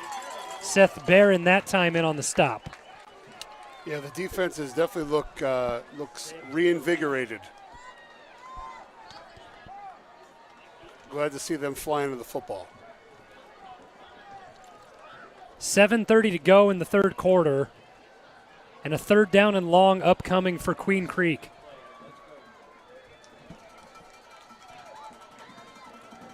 Reynolds looks to pass. Mauder comes in on the rush over the middle, broken up.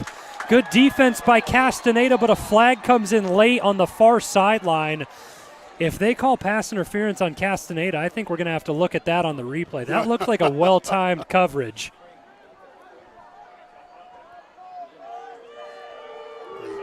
So they do flag Castaneda, and you hear the Boo Birds come out in the stands from the Red Mountain fans and sideline and everyone in between. If we go to the replay here,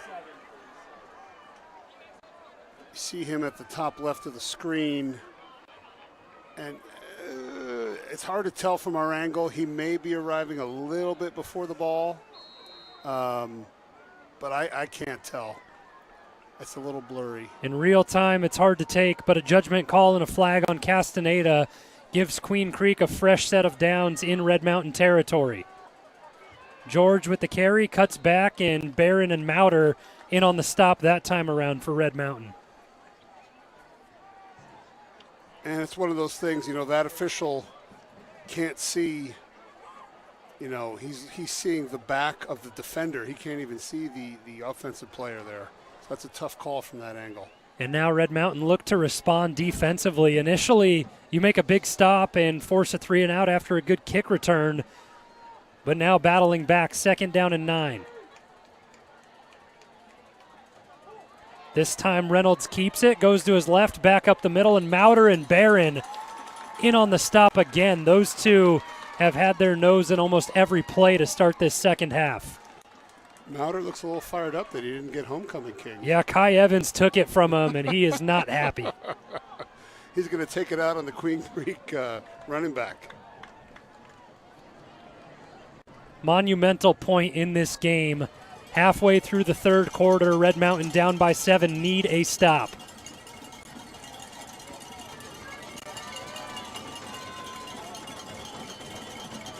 Another 3rd and long here.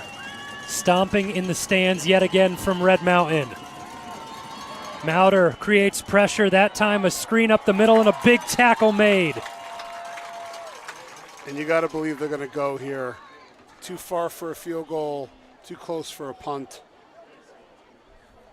Logan Haney able to wrap things up and put together a big stop in the open field for Red Mountain.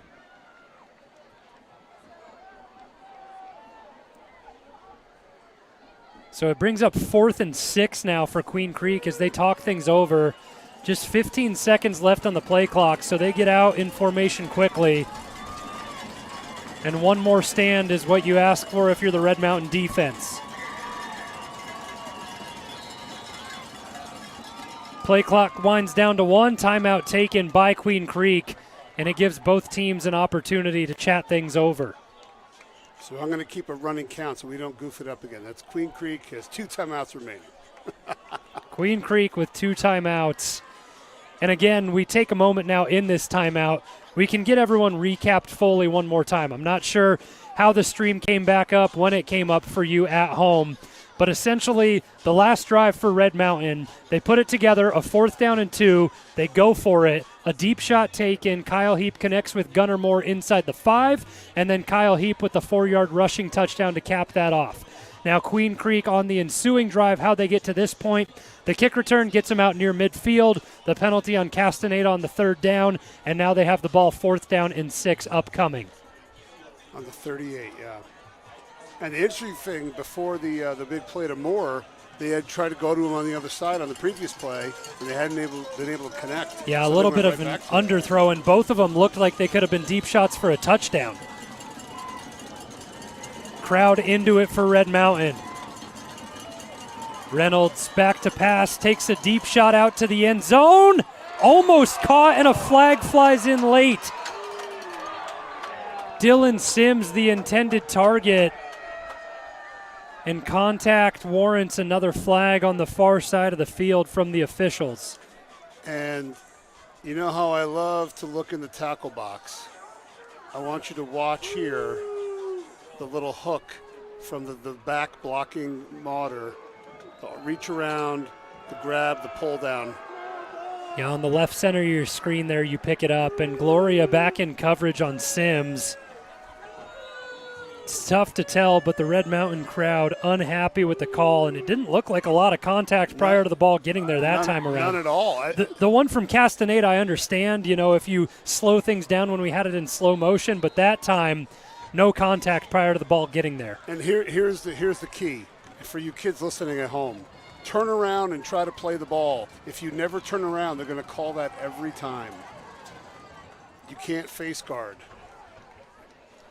So if Gloria had turned around and tried to locate the football, it would not have been called. So a 3-yard pickup for George on the first carry with the new set of downs. And as a defense, what's the mentality now for Red Mountain? I mean, a couple of penalties when you thought you had stops on 3rd and 4th down. You have to dig in here. This is what they talk about. It's adversity. Things aren't going your way, for whatever reason. You have to find a way to overcome it and make plays and make stops. George with another carry and a big hole up the middle for George. Jamison Wade gets in on the stop, but it'll be 1st and goal for Queen Creek. And they've been very efficient in the red zone tonight. I think they've punched in it every time they've gotten in. Looking to extend their lead back to 2 scores as they hold it 28-21 with 4:01 left in the 3rd quarter.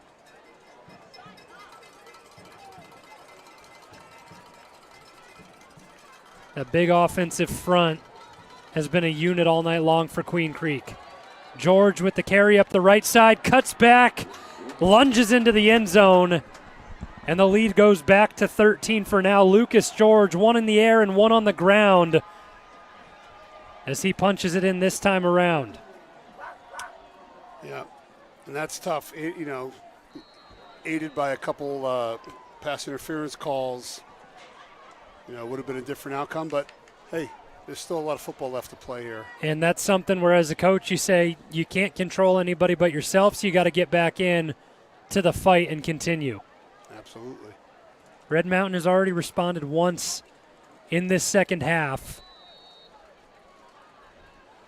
And everybody stays perfect on extra points tonight. So 35-21, the lead for Queen Creek. And we'll step away on RMTV.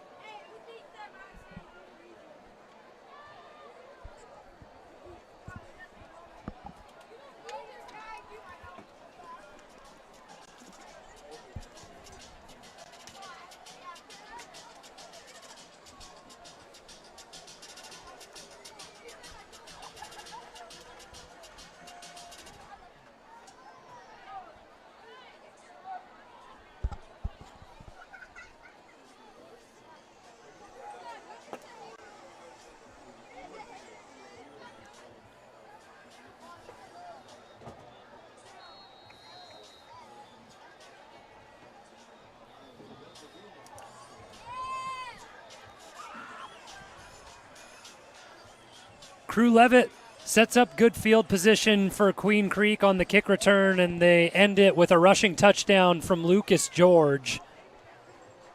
That makes his 7th on the ground of the season. And now Red Mountain look to respond. Gunnar Moore has a chance to get a return on this one. Cuts back across the 25 as Red Mountain set up this drive, and Heap continues to lead this offense out onto the field. More of the same this time around from Red Mountain offensively? I would anticipate that, yes. I mean, you have to think there are going to be more shots downfield, being that they're down 2 scores with about, there's 4 minutes left in this quarter here, 3:40. So, yeah, I mean, you're going to be effective moving the ball, but you have to take some shots downfield as well. 1st and 10 from the 27. Savoy gets it towards his own sideline, scurries out of bounds.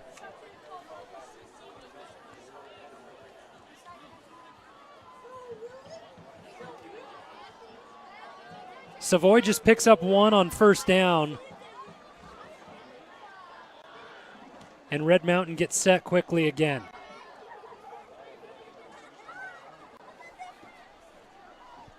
Call comes in, they check their wristbands. Preston Heap in motion. Kyle Heap trying to escape and brought down behind the line for a sack by R.J. Jackson. Oh, they were trying to run a paw concept there, a post and a wheel route from Preston. And I think it would have come open, too, if he had the time to throw it. 2.5 sacks now on the season for R.J. Jackson. And that brings up 3rd down and long for Red Mountain.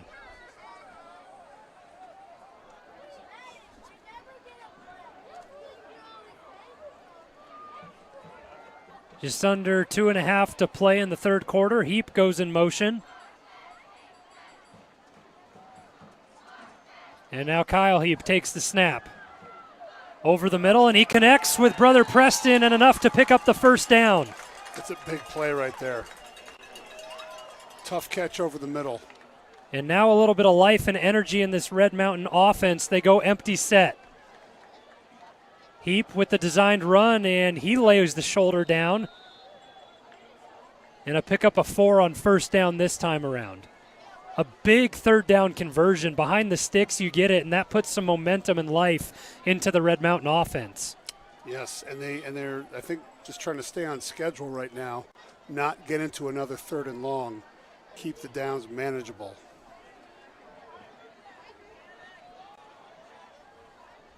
Asking so much of Kyle Heap to be able to come in this game after the Lopez injury and just step right in and take over.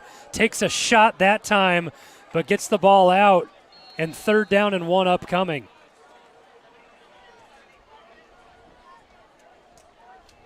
A little quick screen outside. Good poise that time around for Heap to stand in and get the ball to Brenner.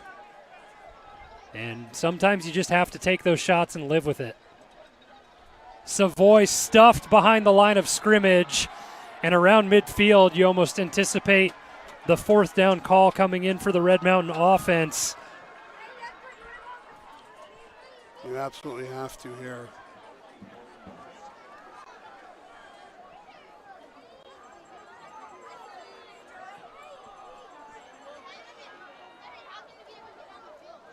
So a loss of 2 that time around for Savoy makes it 4th and 3. Red Mountain need the 50 to pick up a first. Heap fakes the pitch, throws back over the middle, just out of the stretch of Bodie Wagner, and a turnover on downs as the Queen Creek defense stands in, and he had Wagner. Yeah, it looked like there was some confusion on the protection there. He had pressure on the bootleg.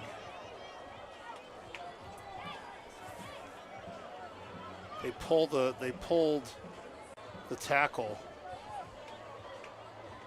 and 87 wasn't fooled. He just stayed inside of it, had a little pressure on him, so he's rushing the throw, wasn't able to connect with Wagner. Yeah, and that's Dylan Sims. He's had his impact on this game from the get-go. 2 sacks and a few more tackles to go along with it, and a couple of receptions on the offensive side of the ball as well. Queen Creek go back to the ground game as Lucas George gains 1 on first down. Depending on how quick Queen Creek want to go, that play could be the last of the third quarter. And this really becomes a crucial drive here. You know, you got to wonder how many more possessions Red Mountain's going to get. So it's critical that they get a stop here and don't allow them to score any more points. Queen Creek back to the sideline. They run out the clock in a 35-21 lead over Red Mountain. Fourth quarter action upcoming on RMTV.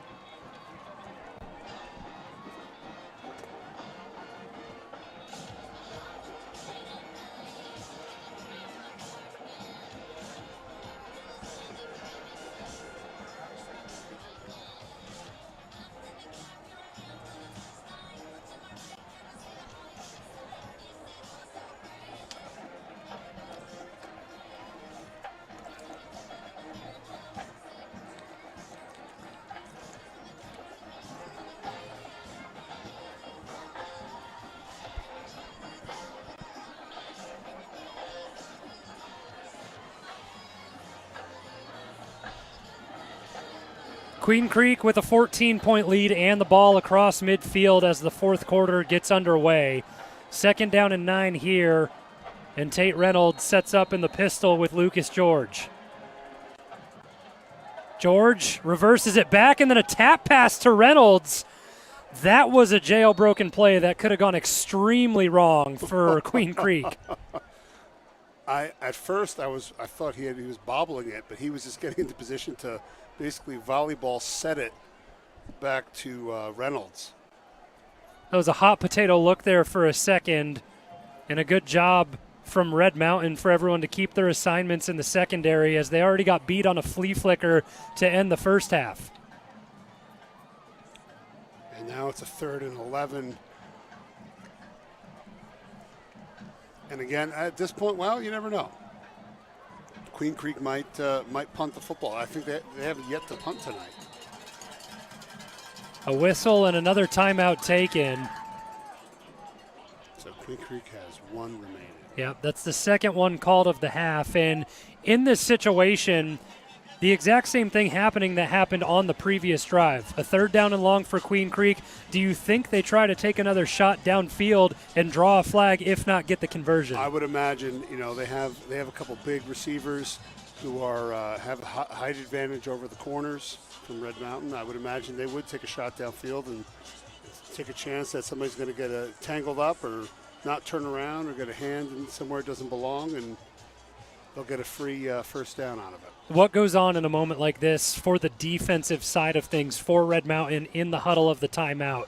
Are you talking assignment? Are you saying try not to commit a penalty because we were called for 2 on the previous drive? I think you're probably talking tendencies, what you think they're going to do in this situation, what the film study's shown, and then you're just reminding them what their jobs are. And hey, communicate with each other, make sure nobody's on the wrong page. Only 7 seconds gone in the 4th quarter as the teams break out of the timeout. And we will see what Travis Sherman and company have drawn up on this 3rd down and 9. And you get the sense that it's going to take a turnover. Oh, boy. And a tough mistake there on the defensive front. That time around, you just see Lucas Wilson jump early. And that makes it 3rd down and 9 to 3rd down and short. Not a backbreaker, but what's certainly now they have 2 downs. Yeah, Queen Creek go from needing 9 to needing 4, and like you mentioned, going forward on 4th in play. Reynolds faces pressure and overthrows George out of the backfield. So a good stop that time from Red Mountain. But you think so across midfield with a 4th down and short upcoming? They go for it, no need to punt? The way that your defense has been playing in the half, possess the ball and score here, that's probably the dagger. And you see this kind of aggression through all levels of football. When you get in plus territory, the analytics say go for it, and that's what Queen Creek elect to do this time around. And Reynolds does go with a little pooch kick, and it sails out of bounds, kind of a shank. So fortunate for Red Mountain as they get better field position than anticipated. Yeah, they get the stop, and at this point, the offense is going to have to pull out all the stops here. Whatever they've got, they haven't called yet, or go back to something that worked earlier. It's now or never for the Red Mountain offense. Yeah, still plenty of time to work with if you can get a couple of drives and put them together, but the sense of urgency certainly heightened at this stage in the game for Red Mountain.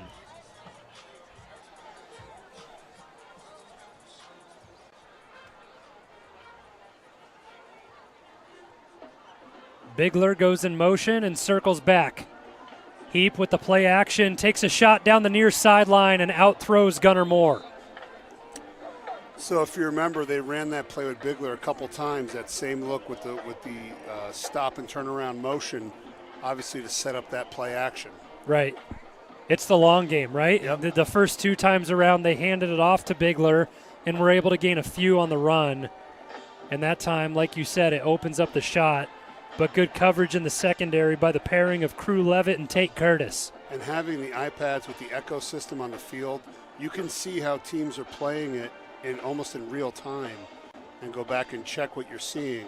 Something, back in the day when I, started coaching, we didn't have any of that technology. You didn't know what they were really doing until you got to watch film the next day. Yeah, you got to use your memory in game and make the adjustments based off what you're seeing. Not too much to anticipate based on video feed, but they have it all at their disposal here. Smith with the quick reception and a gain of 1 that time around, and 3rd down and 9. Confusion here. The line doesn't move for Red Mountain. I don't know if there's confusion in the cadence that time around, but definitely a broken play. Well, they snapped it, and you gotta play football. He's able to make something out of nothing, and you've seen that before where they have a little trick play where they snap the ball, but the line just stands up, and tries to confuse the defensive front. It looks like they're going to punt the football here. Yeah, that time everyone confused, including us. And you think about it, not much time off the clock. We saw a sequence of a couple of plays from Queen Creek and then a 3-and-out now from Red Mountain. We've only lost a minute and a half in this fourth quarter. And I think, you know, Coach Enders here trying to flip the field. Maybe give your defense a chance to make a big play here. Mauder with the fake, and he keeps it. A cutback from Mauder, and it's snuffed out by the Queen Creek defense, and he only gets one from the line of scrimmage. Red Mountain trying to pull out all the stops, but Queen Creek there to respond. That's a long way to run. He's about 15 yards deep. Let's go back and look at that. So he's back. They see something. It looks like the second blocker never got out there, or he delayed too long and just wasn't able to turn up and get a big play out of it. Yeah, he ended up receiving the snap at the 19 and had to get all the way to the 35 to pick up the first. So a turnover on downs on the fake punt attempt from Red Mountain. And now a heavy dose of Lucas George upcoming. Mauder gets right back in and makes the tackle as him and Krieger combine to make the stop. And I think you'll see here at this point the defense start to take more chances. I think you're going to see more pressures, more man coverage, and just try to create opportunities to turn the ball over here. On top of that, every time Lucas George gets the ball, are you looking to punch out, maybe the first guy get in and then wrap up at that point and cause a turnover? Absolutely. You're talking about raking the ball out and just trying to get the ball on the ground in any way, shape, or form. Sims goes in motion, and Reynolds keeps it this time. And he's brought down at the 26. So 3rd down and 4 upcoming for Queen Creek as they continue to stay on the ground and kill as much clock as possible.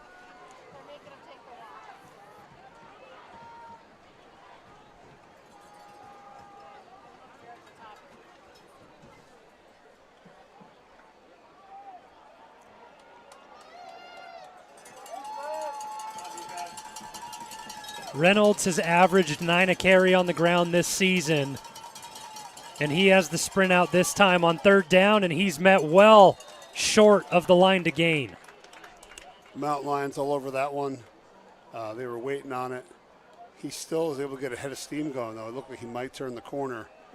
And now another critical 4th down. Teams just trading defensive stops at this stage in the game.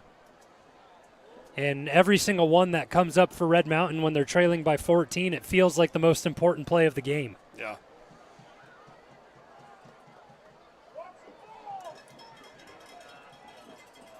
I don't think they're going to get this play off. Yeah, 6 seconds left on the play clock. They've already spent a couple of timeouts. And they take their final one. This time around on the far sideline, Shorman races down to find the official and get the timeout with 8:03 remaining in the 4th. Smart calling by the coach. You have one in the back pocket. You have the lead. Why not get it instead of giving a delay of game, backing things up, and making the 4th down conversion even harder? Yeah, I understand it. Yeah, obviously, you'd much rather call a play for 4th and 3 than 4th and 8. So, yeah, it's a good use of a timeout there.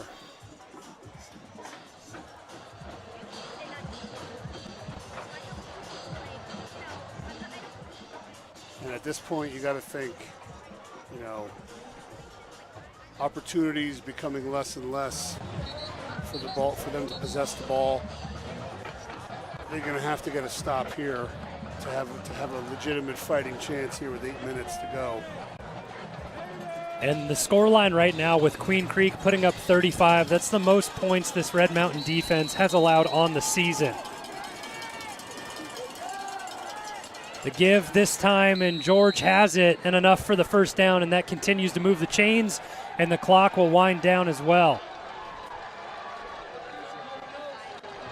Prior to this game, Red Mountain's defense has only averaged giving up 19 a game.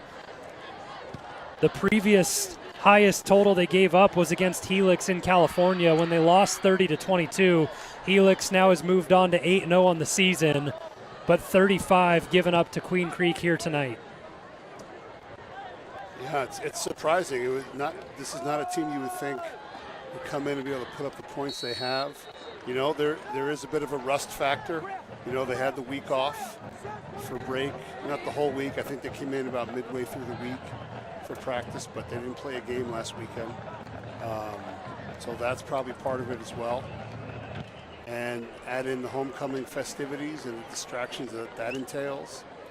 Not that I'm making excuses, but just trying to find reasons for why this defense is very uncharacteristically giving up so many points tonight.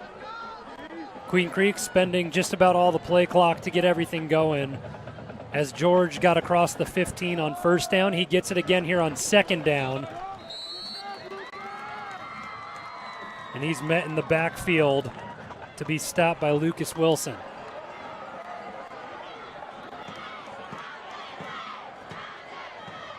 Another third down, critical third down. Just ends up being a tough spot for Red Mountain because you feel like no matter what, points are going up on the board. And even if it's just a field goal from Queen Creek, it extends the lead to 3 possessions. Yeah, I think, you know, you're definitely hoping for a turnover, try to cause some kind of fumble. That time the fake, and Reynolds rolls out. A helmet goes down from Queen Creek, and a big stop by Jennings in pursuit. On the line for Queen Creek, the helmet flew off of Isaac Corner, and he's going to have to step out for at least a play. And he went out of bounds, so at least that stops the clock momentarily. So it looks like they're going to kick. Yeah, another fourth down coming up here, and like we just mentioned, the importance of this here, it comes down to the same thing. Red Mountain obviously going to be trying to block it, but you can't jump offside, can't go over the snapper. They were very close on the last extra point attempt. Very close. So we'll see if they're able to dial up the same kind of pressure on this one. Haney sets up on the far side of the field. It looks like he'll have the best run at it. Haney takes his sprint, gets out there, and perfect on the night. As the field goal goes up and through this time around for Talon Tinsley. Every extra point, every field goal, good to go. And a 38-21 lead now. And only 5:28 remaining. Yeah, it's tough.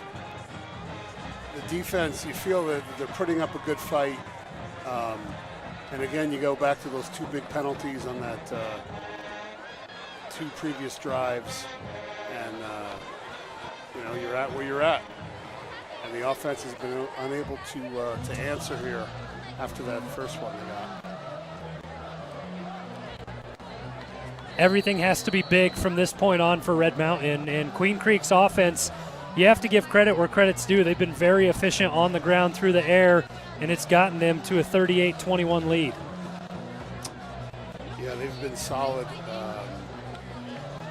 Some well-timed razzle-dazzle plays, and they've been able to capitalize. That kick goes through the end zone, and it'll start the drive at the 24, Red Mountain. And like you mentioned, everything has to be quick from this point on. Yeah, I mean, I would imagine, of course, Queen Creek's going to play soft coverage here. They're going to let them throw the underneath stuff. So I guess against that kind of prevent look, you work the sideline, some quick outs, try to just get some chunks, and then maybe you can get them to commit. Although it doesn't look like they're going prevent. It looks like they're going the regular cover 2 look here.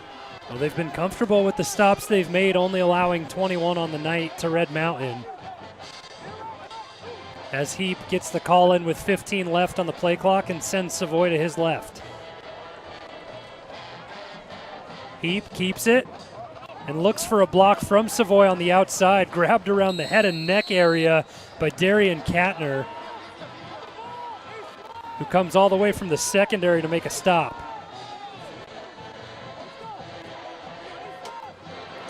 It looked like they might be trying to set up an option play there. It looked like he had it in his hand like he was ready to pitch it. Savoy ended up getting out in front, and then the block was missed, and Heap had to run over to the sideline. Only a gain of 1. Heap trying to evade the blitz, gets it back out over the middle. Wagner has his hands on it, and it's going to be a jump ball, but I think an interception comes through, and it does for Jay-Sean Lyles. It's the first interception of the season for Lyles. The junior linebacker for Queen Creek gets it done, and that pretty much puts the game away for Queen Creek. Yeah, that's tough. And he's trying to just scramble around and make a play, and the scramble drill, guys that have gone long come back, guys that go short go deep, and yeah, that's tough. And the result of this game could move mountains and has so many implications as far as playoffs are concerned and seeding. Coming into tonight, Red Mountain ranked 11th in 6A. On the flip side, Queen Creek 21st come in and pull off the quote-unquote upset, but we know how tough the schedules have been for both these teams, so you wonder to see how everything's shaken up after this week. And the 11th is misleading too, because I believe 5 of those teams were set to go to the Open. Right. So that would put them at like the 6th seed in 6A. This will probably bump them down to the point where you may not get a home game.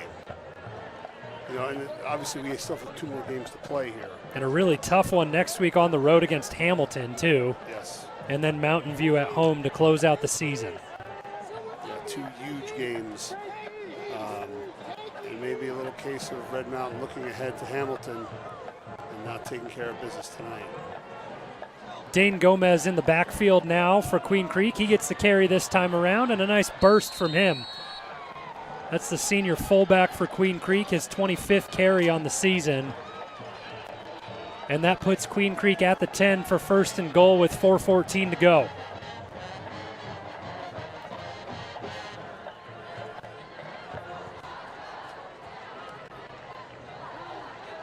So as fans start to evade and leave the stands, Queen Creek continue to work offensively as they punch things down to the 10.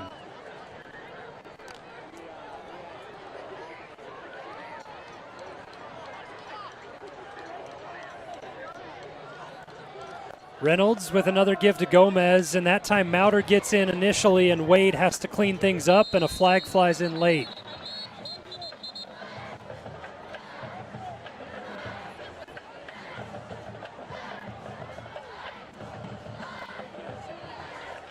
So Queen Creek now, their schedule has been or will be the reverse of what Red Mountain has faced the past 2 weeks. They have Highland at home and ALA Queen Creek at home to end the season.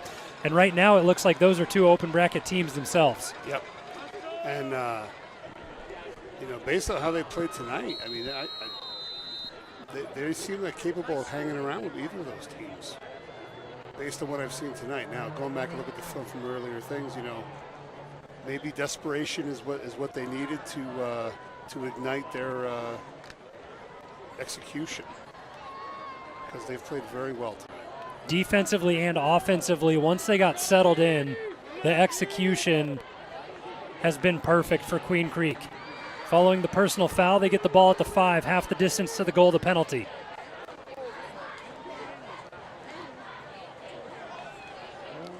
Reynolds keeps looking to pass and eventually escapes. Reynolds with the cutback tries to get in for another touchdown, and he gets it. The 3rd rushing touchdown of the night for Tate Reynolds.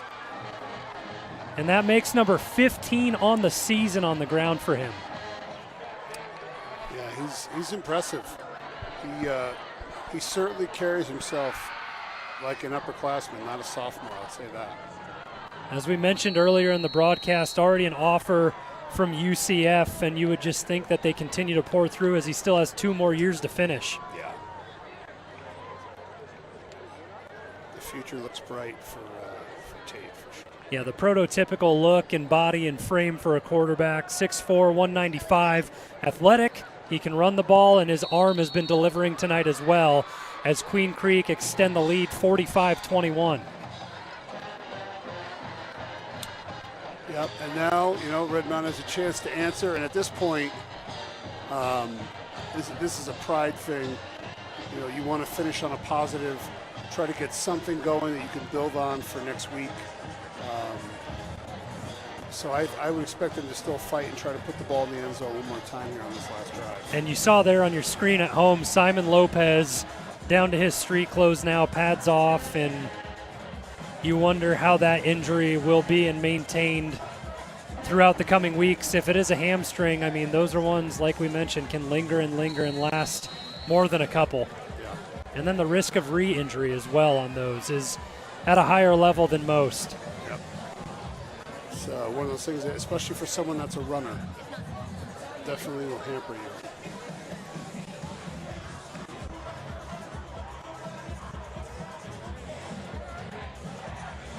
Tinsley sends this one out, and Wagner fields it from the 5 and tries to set up some blockers and get to the outside, and he's brought down around the 20.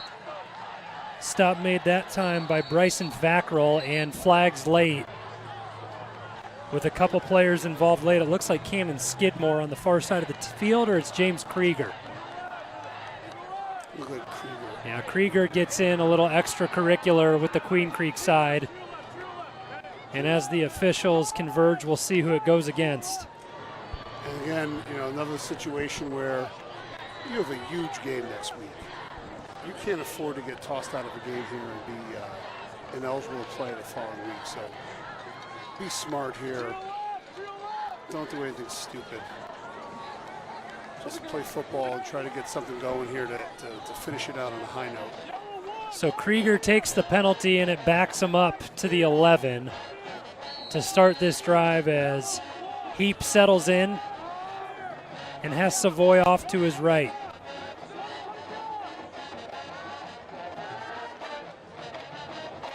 Savoy with the give this time around. And Bodie Breed, the senior for Queen Creek, in on the stop.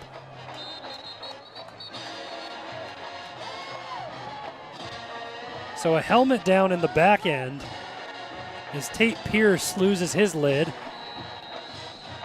I'm not too sure how that happened so deep in the secondary when the play was all up front. 9 out of 10 times they don't have it pulled on tight enough. The straps aren't as tight, and that's why it slides off. 2nd and 8, Heat back to pass and looking to evade the blitz again. Queen Creek only bringing 4, but they're getting there effectively. And now at this point in the game, I mean, it's scary to have Kyle Heap going out there taking a couple hits, because if you don't have Lopez next week, and Heap's a guy that you want to keep healthy. Yeah. I mean, next up on the depth chart would be Lion Jones for Red Mountain. And it looks like that's what they'll be down to, as Heap is the starter, Lion Jones is the backup. Yeah, it's not an ideal situation. Gunnar Moore with the reception, gets out across the 25, and that moves the chains. First down for Red Mountain. Okay, that's something. Progress offensively with 1:42 left. And you got to give props here to the Red Mountain fans. They've pretty much stayed to support their team here. Heap throws that one into the ground.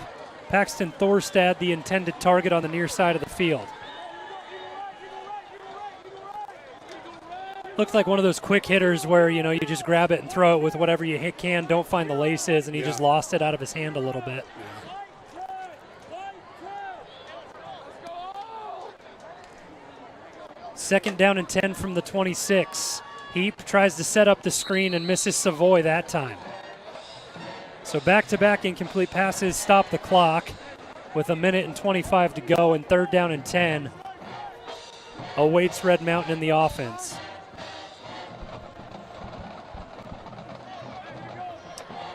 Yeah, and you wonder if they would like to, if they could do it over again, if they would redo that last possession of the first half and just run it out and get into halftime down 7.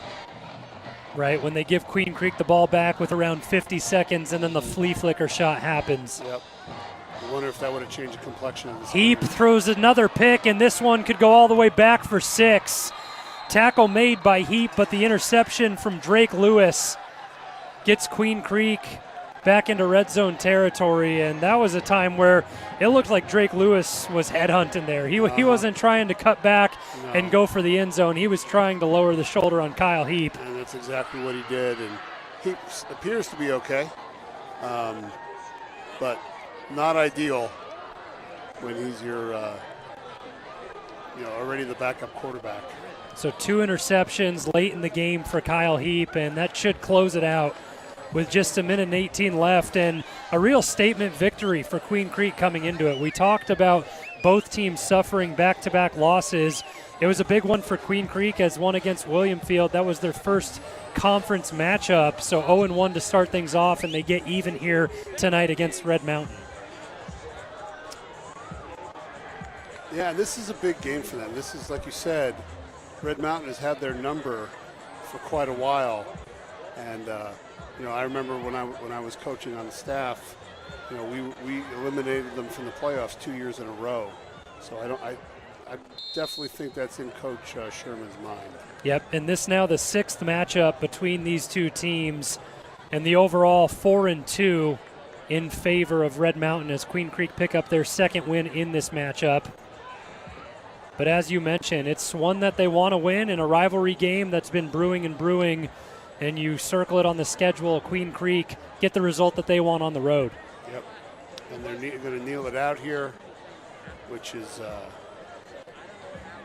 tough to watch as a Mountain Lion fan, I'm sure. They take the play clock all the way down to 1 second before they take the snap. And Reynolds goes down to a knee. 40 seconds left on the play clock, only 30 on the game clock. And that will be the final knee taken to end the game. And Queen Creek come out on top with a 45-21 victory. And from start to finish, everything was clicking for Queen Creek. It was back and forth at first with a couple of lead changes as Red Mountain came out hot offensively, but it really feels like the turning point is when Simon Lopez went down.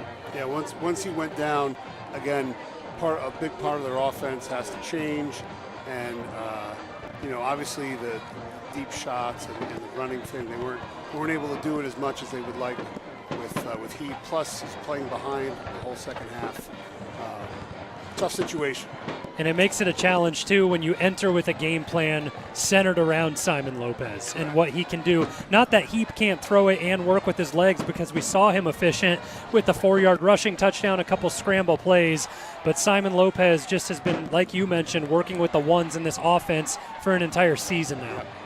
And, it's tough. It's tough for a backup to come in a game like this and make plays. And he was able to make some plays, like you mentioned. But an uncharacteristic start from the defense, and I think that was a big part of the issue tonight. And a tough defensive night all the way around for Red Mountain, as we mentioned, giving up their most points that they have on the season. They look to go back to the drawing board next week against Hamilton. Queen Creek have Highland. And what can you look for when you have to go up against an opponent as good as Hamilton and so well-renowned in the state of Arizona for high school football? Well, I think, you watch the film, and they are very good. You have to find a weakness and try to exploit it, and you have to get better at what you do. And I'm sure there's a lot of teaching tape to be done here, when they watch the film tomorrow. And I think that's what they'll look at and just try to get better and try to get their heads on straight and get this thing going back in the right direction. That's 3 in a row now. So obviously they need to fix something. Yeah, a tough stretch of games, and we talk now player of the game in tonight's matchup. Tate Reynolds, the sophomore quarterback, 3 rushing touchdowns, a couple through the air as well. Really looked dominant all night, set up from that offensive line, but he played really well. He did. He was all over the place, efficient, made some good decisions with the football, and was the main reason why they won the game tonight. So a homecoming night loss for Red Mountain, and Queen Creek pick up their first win in the past 3 games, 45-21, the final here over Red Mountain. We appreciate y'all for tuning in. Thank you so much. For Chris Andriotis, I've been Zach Warhack. We will see you at Hamilton next week.